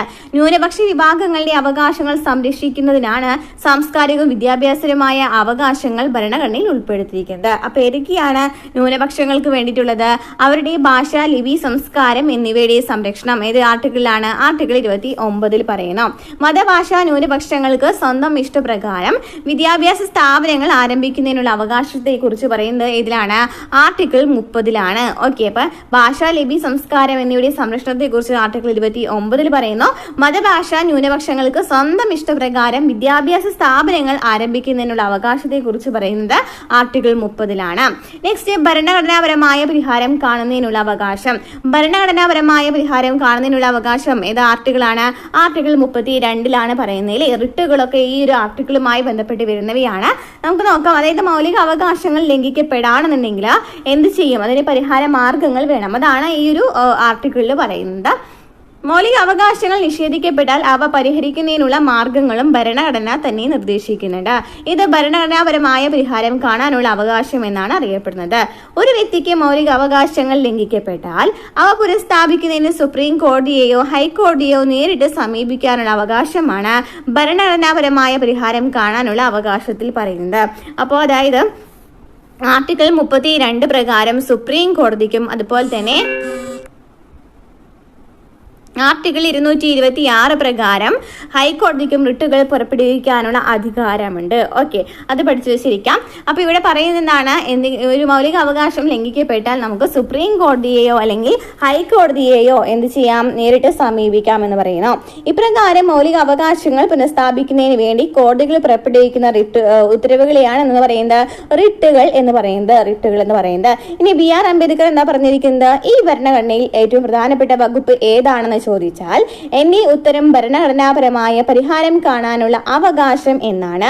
ഇത് ഇന്ത്യൻ ഭരണഘടനയുടെ ഹൃദയവും ആത്മാവുമാണ്. അപ്പൊ എപ്പോഴും ചോദിക്കുന്ന PSC ചോദിക്കുന്ന ഒരു ക്വസ്റ്റ്യൻ ആണ്, ഇന്ത്യൻ ഭരണഘടനയുടെ ഹൃദയവും ആത്മാവും എന്ന് ഡോക്ടർ BR അംബേദ്കർ വിശേഷിപ്പിച്ചത് ഏത് ആർട്ടിക്കിളിനെയാണ്? ഏതിനെയാണ്? ആർട്ടിക്കിൾ 32.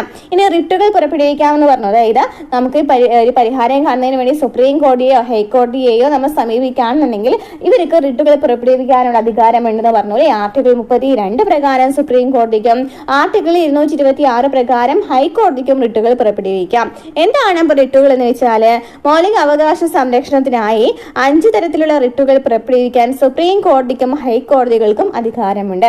അപ്പൊ എത്ര റിട്ടുകളാണുള്ളത്? 5 റിട്ടുകളാണുള്ളത്. ഏതൊക്കെയാണ് വരുന്നത്? ഹേബിയസ് കോർപ്പസ്, മാൻഡമസ്, കോ വാറന്റോ, സെർഷ്യോറി, പ്രൊഹിബിഷൻ എന്നിവയാണ്. ഏതൊക്കെയാണ്? ഹേബിയസ് കോർപ്പസ്, മാൻഡമസ്, കോ വാറന്റോ, സെർഷ്യോറി, പ്രൊഹിബിഷൻ എന്നിവയാണ്. അപ്പോൾ ഇത് നമുക്ക് സ്റ്റേറ്റ്മെന്റിൽ കാണുന്ന ഒരു കഴിഞ്ഞ ഏതൊരു ക്വസ്റ്റ്യൻ പേപ്പറിൽ കാണുന്ന ഒരു ക്വസ്റ്റ്യൻ ആണ്. എന്താണ് സ്റ്റേറ്റ്മെന്റ് ചോദിച്ചിട്ടുണ്ട്, ഹൈക്കോടതിക്ക് മാത്രമേ റിട്ടുകൾ പുറപ്പെടുവിക്കാൻ അധികാരമുള്ളൂ, അല്ലാതെ ഹൈക്കോടതികൾ ഇത്ര റിട്ടുകൾ മാത്രമാണ് പുറപ്പെടുവിക്കുന്നത്. അപ്പോൾ എന്താണ് ഉത്തരം വരാ? സുപ്രീം കോടതിക്കും ഹൈക്കോടതികൾക്കും റിട്ട് പുറപ്പെടുവിക്കാനുള്ള അധികാരമുണ്ട്. ഇവർക്കും എന്താണ്? ഇവർ രണ്ടുപേർക്കും ഒരേ സെയിം 5 റിട്ടുകളാണ് പുറപ്പെടുവിക്കാനായിട്ട് സാധിക്കുന്നത്. ഓക്കെ, അപ്പോൾ ഇതാണ് മൗലിക അവകാശങ്ങളെ കുറിച്ച് നമുക്ക് പഠിക്കാനായിട്ടുള്ളത്. നെക്സ്റ്റ് വരുന്നത് നിർദ്ദേശക തത്വങ്ങളാണ്. മനസ്സിലാവുന്നുണ്ടെന്ന് വിചാരിക്കുന്നു.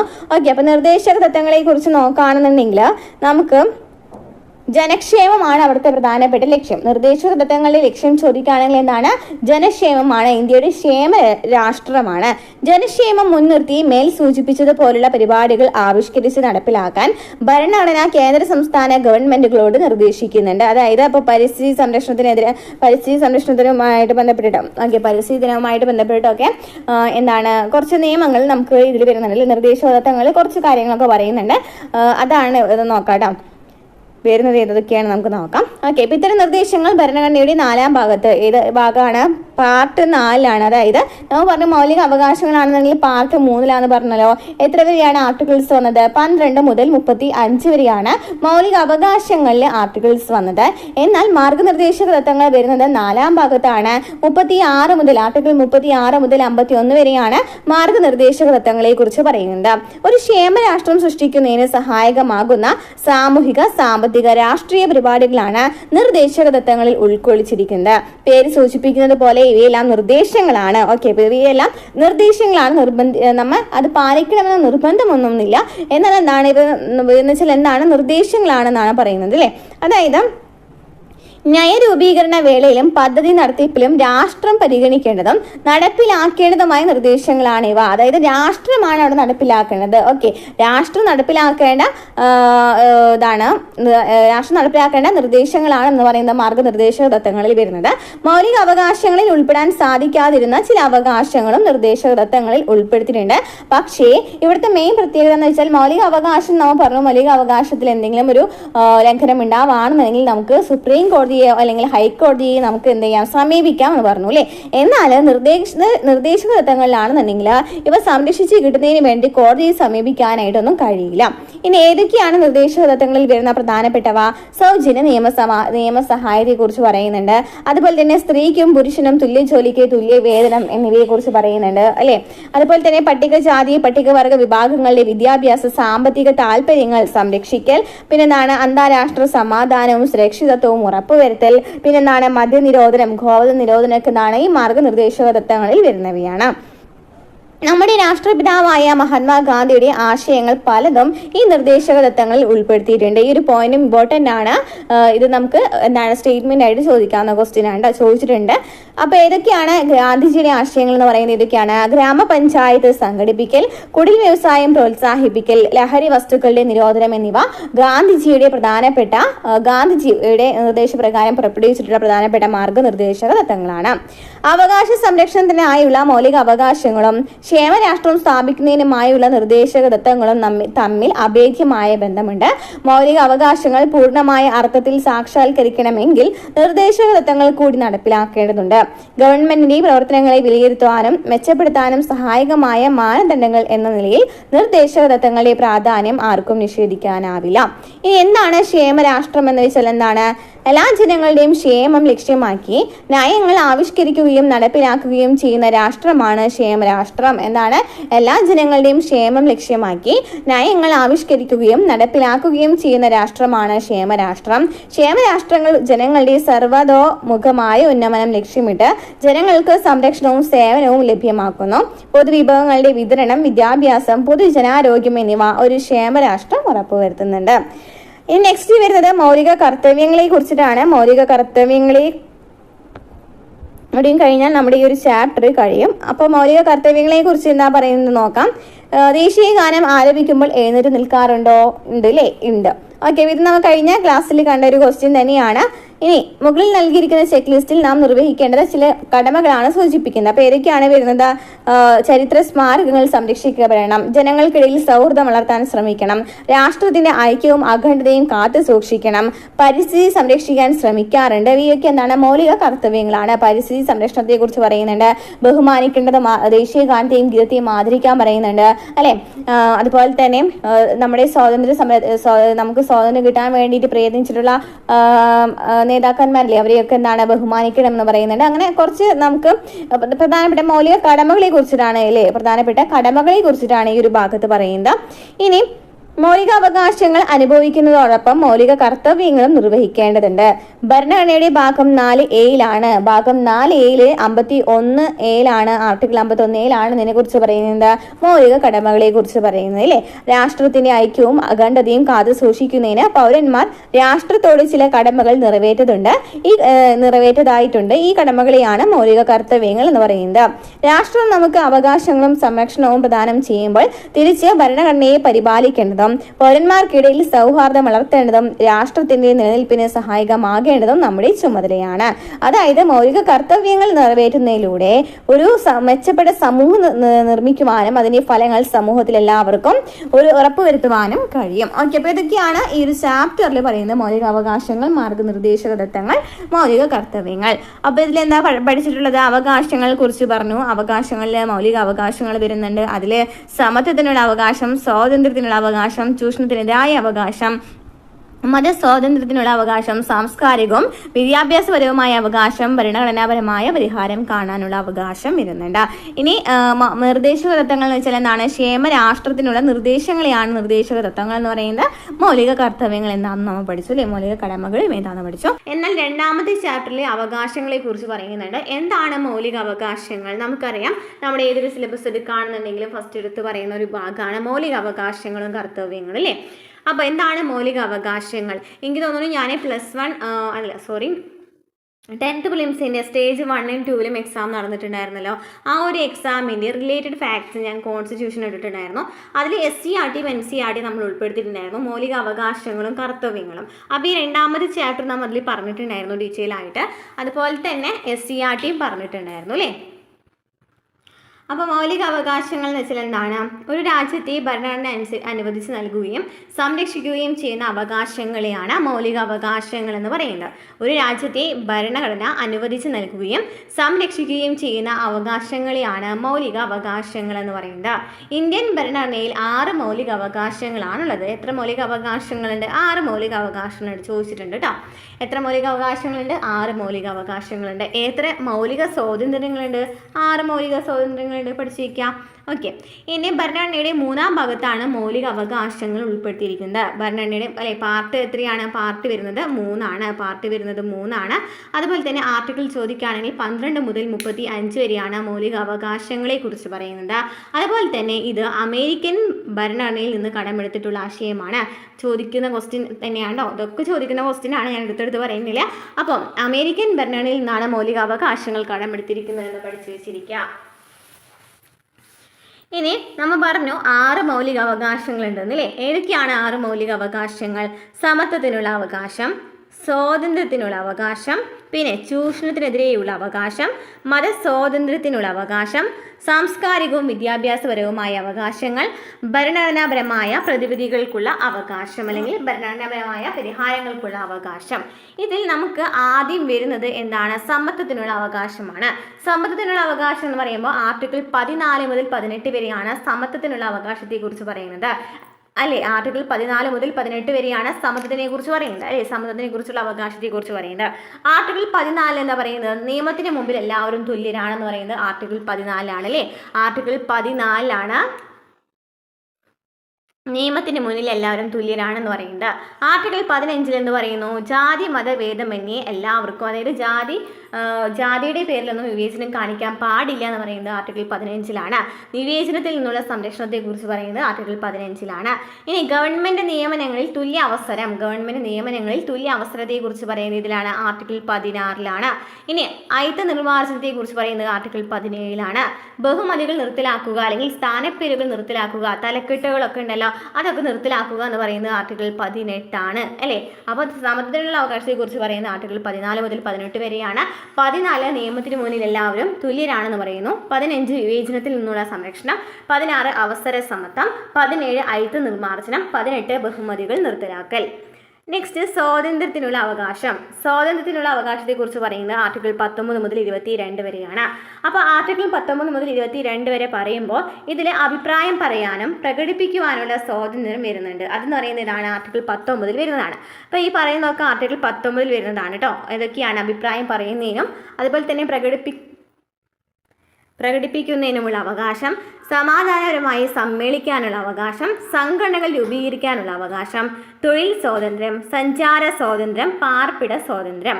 അതായത് അഭിപ്രായം പറയാൻ പ്രകടിപ്പിക്കുവാനുള്ള സ്വാതന്ത്ര്യം 19A പറയുന്നു. സമാധാനപരമായി സമ്മേളിക്കുവാനുള്ള സ്വാതന്ത്ര്യം 19B പറയുന്നു. സംഘടനകൾ രൂപീകരിക്കാനുള്ള സ്വാതന്ത്ര്യം അതാണ് 19C പറയുന്നു. അല്ലെ, തൊഴിൽ സ്വാതന്ത്ര്യം 19D പറയുന്നു. ഇനി സഞ്ചാര സ്വാതന്ത്ര്യം എന്തിനാ പറയുന്നത്? പാർപ്പിട സ്വാതന്ത്ര്യം E പറയുന്നു.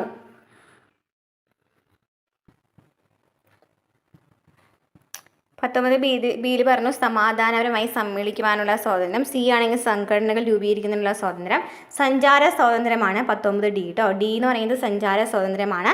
പിന്നെ താമസിക്കാനുള്ള സ്വാതന്ത്ര്യം എന്ന് പറയുന്നത് ഏതാണ്? 19E ആണ്. തൊഴിൽ സ്വാതന്ത്ര്യം വരുന്നത് G ആണ് കേട്ടോ. G ആണ്, അങ്ങോട്ടും മാറിപ്പോയി. G എന്ന് വെച്ചാൽ എന്താണ്? തൊഴിൽ ചെയ്യുവാനുള്ള സ്വാതന്ത്ര്യത്തെക്കുറിച്ച് പറയുന്നുണ്ട്. അതുപോലെ തന്നെ സഞ്ചാര സ്വാതന്ത്ര്യം 19D ആണ്. ഡ്രൈവ് എന്നാലോചിക്കുക, D ഫോർ ഡ്രൈവ് എന്നാലോചിക്കുക. അതുപോലെ തന്നെ 19E എന്ന് വെച്ചാൽ എന്താണ്? താമസിക്കാനുള്ള സ്വാതന്ത്ര്യം. ക്ലിയർ ആണല്ലോ അല്ലേ? ജീവിക്കുവാനും വ്യക്തി സ്വാതന്ത്ര്യത്തിനുമുള്ള അവകാശത്തെക്കുറിച്ച് പറയുന്നത് ആർട്ടിക്കിൾ എത്രയിലാണ്? ആർട്ടിക്കിൾ 21 കേട്ടോ. ആർട്ടിക്കിൾ 21. അപ്പോൾ ആർട്ടിക്കിൾ 21A എന്താണ്? എപ്പോഴും ചോദിക്കുന്ന ഒരു ക്വസ്റ്റ്യൻ ആണല്ലോ. 21A എന്താ പറയുന്നത്? 21A എന്താ പറയുന്നത്? 2002 86 ഭേദഗതിയിലൂടെ എന്താണ് നമുക്ക് കുട്ടികളുടെ വിദ്യാഭ്യാസം അല്ലെ, കുട്ടികളുടെ വിദ്യാഭ്യാസത്തെക്കുറിച്ച്, കുട്ടികൾക്ക് വിദ്യാഭ്യാസം കൊടുക്കേണ്ടതിനെക്കുറിച്ച് പറയുന്നത് ആർട്ടിക്കിൾ 21A. ഓക്കെ. നെക്സ്റ്റ്, നിയമവിരുദ്ധമായ അറസ്റ്റിൽ നിന്നുള്ള സംരക്ഷണം. ഇനി നിയമവിരുദ്ധമായ അറസ്റ്റിൽ നിന്നുള്ള സംരക്ഷണം പറയുന്നത് ആർട്ടിക്കിൾ 20 ആർട്ടിക്കിൾ 20 നിയമവിരുദ്ധമായ അറസ്റ്റിൽ നിന്നുള്ള സംരക്ഷണത്തെക്കുറിച്ച് പറയുന്നത്. അപ്പോൾ ഇവിടെ എന്താ നമ്മൾ പറഞ്ഞത്? സ്വാതന്ത്ര്യത്തിനുള്ള അവകാശം ആർട്ടിക്കിൾ 19 പറഞ്ഞു. 20 ആണെങ്കിൽ നിയമവിരുദ്ധമായ അറസ്റ്റിൽ നിന്നുള്ള സംരക്ഷണം. 21 ആണെന്നുണ്ടെങ്കിലോ ജീവിക്കാനും വ്യക്തി സ്വാതന്ത്ര്യത്തിനുമുള്ള അവകാശം. 21 ആണെന്നുണ്ടെങ്കിലോ 6 മുതൽ 14 വയസ്സ് വരെയുള്ള കുട്ടികളുടെ വിദ്യാഭ്യാസത്തെക്കുറിച്ച് പറയുന്നു. നെക്സ്റ്റ്, ആർട്ടിക്കിൾ 23 മുതൽ 24 വരെ ചൂഷണത്തിനെതിരായുള്ള അവകാശത്തെക്കുറിച്ചാണ് പറയുന്നത്. ആർട്ടിക്കിൾ 23 മുതൽ 24 ചൂഷണത്തിനെതിരായുള്ള അവകാശത്തെക്കുറിച്ച് പറയുന്നു. മനുഷ്യ കച്ചവടം, നിർബന്ധിത ജോലിയൊക്കെ തടയുന്നത് ആർട്ടിക്കിൾ 23 പ്രകാരമാണ്. ആർട്ടിക്കിൾ 24 പ്രകാരമാണ് ബാലവേലയെ നിരോധിക്കുന്നത്. നെക്സ്റ്റ്, ആർട്ടിക്കിൾ 25 മുതൽ 28 വരെ മതസ്വാതന്ത്ര്യത്തിനുള്ള അവകാശത്തെക്കുറിച്ച് പറയുന്നു. ആർട്ടിക്കിൾ 25 മുതൽ 28 വരെ മതസ്വാതന്ത്ര്യത്തിനുള്ള അവകാശത്തെക്കുറിച്ച് പറയുന്നു. ഓരോ വ്യക്തിക്കും ഇഷ്ടമുള്ള മതം സ്വീകരിക്കുന്നതിനും പിന്തുടരുന്നതിനും പ്രചരിപ്പിക്കുന്നതിനുള്ള അവകാശത്തെക്കുറിച്ചാണ് ഇതിൽ പറയുന്നത്. എന്താണ്? ഓരോ വ്യക്തിക്കും ഇഷ്ടമുള്ള മതം സ്വീകരിക്കാം, പ്രചരിപ്പിക്കാം, പിന്തുടരാം. മതസ്ഥാപനങ്ങൾ ആരംഭിക്കുന്നതിനുള്ള അവകാശത്തെക്കുറിച്ച് പറയുന്നതും ആർട്ടിക്കിൾ 25 മുതൽ 28 വരെയാണ് അല്ലേ. മതസ്ഥാപനങ്ങൾ ആരംഭിക്കുന്നതിനുള്ള അവകാശത്തെക്കുറിച്ചിട്ടും ഈ മതസ്വാതന്ത്ര്യത്തിനുള്ള അവകാശത്തിൽ വരുന്നുണ്ട്. നെക്സ്റ്റ്, ആർട്ടിക്കിൾ 29, 30 ഇവിടെ പ്രധാനമായിട്ടും ന്യൂനപക്ഷക്കാരെ കുറിച്ചാണ് പറയുന്നത്. ആർട്ടിക്കിൾ 29, 30 സാംസ്കാരികവും വിദ്യാഭ്യാസപരവുമായ അവകാശങ്ങൾ. ന്യൂനപക്ഷ വിഭാഗങ്ങൾക്ക് സ്വന്തം ഭാഷ, ലിപി, സംസ്കാരം എന്നിവ സംരക്ഷിക്കുവാനുള്ള അവകാശത്തെക്കുറിച്ചിട്ടാണ് ഇവിടെ പറയുന്നത്. സാംസ്കാരികവും വിദ്യാഭ്യാസപരവുമായ അവകാശങ്ങളിൽ വരുന്നത് ന്യൂനപക്ഷ വിഭാഗങ്ങൾക്ക് സ്വന്തം ഭാഷ, ലിപി, സംസ്കാരം എന്നിവ സംരക്ഷിക്കുന്നതിനുള്ള അവകാശത്തെക്കുറിച്ച് പറയുന്നു. ഇനി ആർട്ടിക്കിൾ 32 ആണെങ്കിലോ ഭരണപരമായിട്ടുള്ള പരിഹാരങ്ങൾക്കുള്ള അവകാശം അല്ലെങ്കിൽ പ്രതിവിധികൾക്കുള്ള അവകാശങ്ങൾ. ഇവിടെ മൗലിക അവകാശങ്ങൾക്ക് ലംഘനമുണ്ടായാൽ കോടതിയെ സമീപിക്കുവാൻ പൗരന് നൽകുന്ന അവകാശം അല്ലേ. ഒരു മൗലിക അവകാശ ലംഘനം സംഭവിക്കുകയാണെന്നുണ്ടെങ്കിൽ കോടതിയെ സമീപിക്കാം എന്ന് പറയുന്ന ഒരു ഭാഗമാണ് ആർട്ടിക്കിൾ 32 വരുന്നത്. ഇനി ഈ ആർട്ടിക്കിൾ 32 ഈ പരിഹാര മാർഗങ്ങളെ കുറിച്ച് പറയുകയാണെങ്കിൽ പ്രധാനമായിട്ടും റിട്ടുകളാണ് വരുന്നത്. അതിനു മുമ്പ് നമുക്കൊന്നും കൂടി ഈ ഒരു ഭാഗം നോക്കാം അല്ലേ. മൗലിക അവകാശങ്ങളെ കുറിച്ച് പറയുന്നത്. അപ്പോൾ മൗലിക അവകാശങ്ങൾ എന്ന് വെച്ചാൽ പാർട്ട് 3 വരുന്നത്. ആർട്ടിക്കിൾ 12 മുതൽ 35 വരെയാണ് മൗലിക അവകാശങ്ങളെക്കുറിച്ച് പറയുന്നത്. അമേരിക്കയിൽ നിന്നാണ് കടമെടുത്തിരിക്കുന്നത്. ഇനി ഇതിൽ എത്രയാണ്? 6 മൗലിക അവകാശങ്ങൾ വരുന്നുണ്ട്. സമത്വത്തിനുള്ള അവകാശം ആർട്ടിക്കിൾ 14 മുതൽ 18 വരെ വരുന്നു. ഇനി സ്വാതന്ത്ര്യത്തിനുള്ള അവകാശം ആർട്ടിക്കിൾ 19 മുതൽ 22 വരെ വരുന്നു. ആർട്ടിക്കിൾ 23, 24 ചൂഷണത്തിനെതിരായിട്ടുള്ള അവകാശമാണ്. ആർട്ടിക്കിൾ 25 മുതൽ 28 വരെ മത സ്വാതന്ത്ര്യത്തിനുള്ള അവകാശത്തെക്കുറിച്ച് പറയുന്നു. ആർട്ടിക്കിൾ 29 28, 29, 30 സാംസ്കാരികവും വിദ്യാഭ്യാസപരവുമായ അവകാശം. ആർട്ടിക്കിൾ 32 ഭരണഘടനാപരമായ പ്രതിവിധികൾക്കുള്ള അവകാശങ്ങൾ. ഇനി നെക്സ്റ്റ് റിട്ടുകളെ കുറിച്ച് പറയുന്നു. അതായത് ആർട്ടിക്കിൾ 32 നമ്മൾ പറഞ്ഞു പരിഹാരങ്ങൾക്കുള്ള അവകാശമാണ്. അതായത് നമുക്ക് ഈ മൗലിക അവകാശത്തിൽ എന്തെങ്കിലും ലംഘിക്കപ്പെടാണെന്നുണ്ടെങ്കിൽ നമുക്ക് എന്ത് ചെയ്യാം, കോടതിയെ സമീപിക്കാനായിട്ട് സാധിക്കും. അപ്പോൾ അതിനായിട്ട് കുറച്ച് റിട്ടുകളൊക്കെ നമുക്ക് പഠിക്കാനായിട്ടുണ്ട്. എന്താണ് റിട്ടുകൾ എന്ന് വെച്ചാൽ നമുക്ക് ചോദിച്ചിട്ടുണ്ട് എത്ര റിട്ടുകൾ ഉണ്ടെന്ന് ചോദിച്ചിട്ടുണ്ട്. 5 റിട്ടുകളാണുള്ളത്. ഒന്ന് ഹേബിയസ് കോർപ്പസ്. ഹേബിയസ് കോർപ്പസ് എന്ന് വെച്ചാൽ അന്യായമായി തടങ്കലിൽ നിന്നും പൗരനെ മോചിപ്പിക്കുന്നതിനായിട്ടുള്ള റിട്ടാണ് എന്തെന്ന് പറയുന്നത്, ഹേബിയസ് കോർപ്പസ് എന്ന് പറയുന്നത്. അന്യായമായ തടങ്കലിൽ നിന്നും പൗരനെ മോചിപ്പിക്കുന്നതിനുള്ള റിട്ട് ചോദിക്കുകയാണെങ്കിൽ ഇതാണ് ഹേബിയസ് കോർപ്പസ് ആണ്. ഇനി മാൻഡമസ് ചോദിച്ചിട്ടുണ്ട് അല്ലേ. മാൻഡമസ് ഒക്കെ കുറേ പ്രാവശ്യം ചോദിച്ചിട്ടുള്ളതാണ്. ഗവൺമെൻറ് ഉദ്യോഗസ്ഥനോട് തൻ്റെ ഉത്തരവാദിത്തം നിർവഹിക്കുവാൻ ആവശ്യപ്പെടുന്നതാണ് മാൻഡമസ് ഗവൺമെൻറ് ഉദ്യോഗസ്ഥനോട് തൻ്റെ ഉത്തരവാദിത്തം നിർവഹിക്കുവാൻ ആവശ്യപ്പെടുന്നു. ഇനി എന്താണ് പ്രൊഹിബിഷൻ എന്ന് വെച്ചാൽ കീഴ്ക്കോടതികൾ അവരുടെ അധികാര പരിധി ലംഘിക്കുന്നതിനെതിരെ പുറപ്പെടുവിക്കുന്ന റിട്ടാണ് പ്രൊഹിബിഷൻ. കീഴ്ക്കോടതികൾ അവരുടെ അധികാര പരിധി ലംഘിക്കുന്നതിനെതിരെ പുറപ്പെടുവിക്കുന്ന റിട്ടാണ് പ്രൊഹിബിഷൻ. ഇനി കോ വാറന്റോ എന്ന് വെച്ചാലോ സർക്കാർ ഉദ്യോഗസ്ഥൻ തനിക്ക് അർഹതയില്ലാത്ത സ്ഥാനം വഹിക്കുന്നതിനെതിരെയുള്ള റിട്ടാണ് കോ വാറന്റോ. സർക്കാർ ഉദ്യോഗസ്ഥൻ തനിക്ക് അർഹതയില്ലാത്ത സ്ഥാനം വഹിക്കുന്നതിനെതിരെ പുറപ്പെടുവിക്കുന്ന റിട്ടാണ് കോ വാറന്റോ. ഇനി സെർഷോറി എന്ന് വെച്ചാൽ ഒരു കേസ് കീഴ്ക്കോടതിയിൽ നിന്നും മേൽക്കോടതിയിലേക്ക് മാറ്റുന്നത് സംബന്ധിച്ച് കോടതിയിൽ നിന്നും മേൽക്കോടതിയിലേക്ക് മാറ്റുന്നതിനെ സംബന്ധിച്ച് പറയുന്നതാണ് സെർഷോറി എന്ന് പറയുന്നത്. അപ്പോൾ എന്തൊക്കെയാണ് റിട്ടുകളെ പഠിച്ചത്? ഹേബിയസ് കോർപ്പസ് എന്ന് വെച്ചാൽ അന്യായമായ തടങ്കലിൽ നിന്നും പൗരനെ മോചിപ്പിക്കുന്നതിനായിട്ട്. മാൻഡമസ് ഗവൺമെൻറ് ഉദ്യോഗസ്ഥനോട് തൻ്റെ ഉത്തരവാദിത്തം നിർവഹിക്കുവാൻ ആവശ്യപ്പെടുന്നത്. പ്രൊഹിബിഷൻ തടയുക അല്ലേ, എന്ത് തടയുക? കീഴ്ക്കോടതി അവരുടെ അധികാര പരിധി ലംഘിക്കുന്നതിനെതിരെ വേണ്ടി പുറപ്പെടുവിക്കുന്ന റിട്ടാണ്. ഇനി കോ വാറന്റോ എന്ന് വെച്ചെന്താണ്, എന്ത് അധികാരം? അതായത് സർക്കാർ ഉദ്യോഗസ്ഥൻ തനിക്ക് അർഹതയില്ലാത്ത സ്ഥാനം വഹിക്കുന്നതിനെതിരെ. ഇനി സെർഷോറി എന്ന് വെച്ചാൽ ഒരു കേസ് കീഴ്ക്കോടതിയിൽ നിന്നും മേൽക്കോടതിയിലേക്ക് മാറ്റുന്നത് സംബന്ധിച്ച്. ഇനി നെക്സ്റ്റ് വരുന്നത് ആർട്ടിക്കിളിൽ നിർദ്ദേശ തത്വങ്ങളെക്കുറിച്ച് പഠിക്കാനായിട്ടുണ്ട്.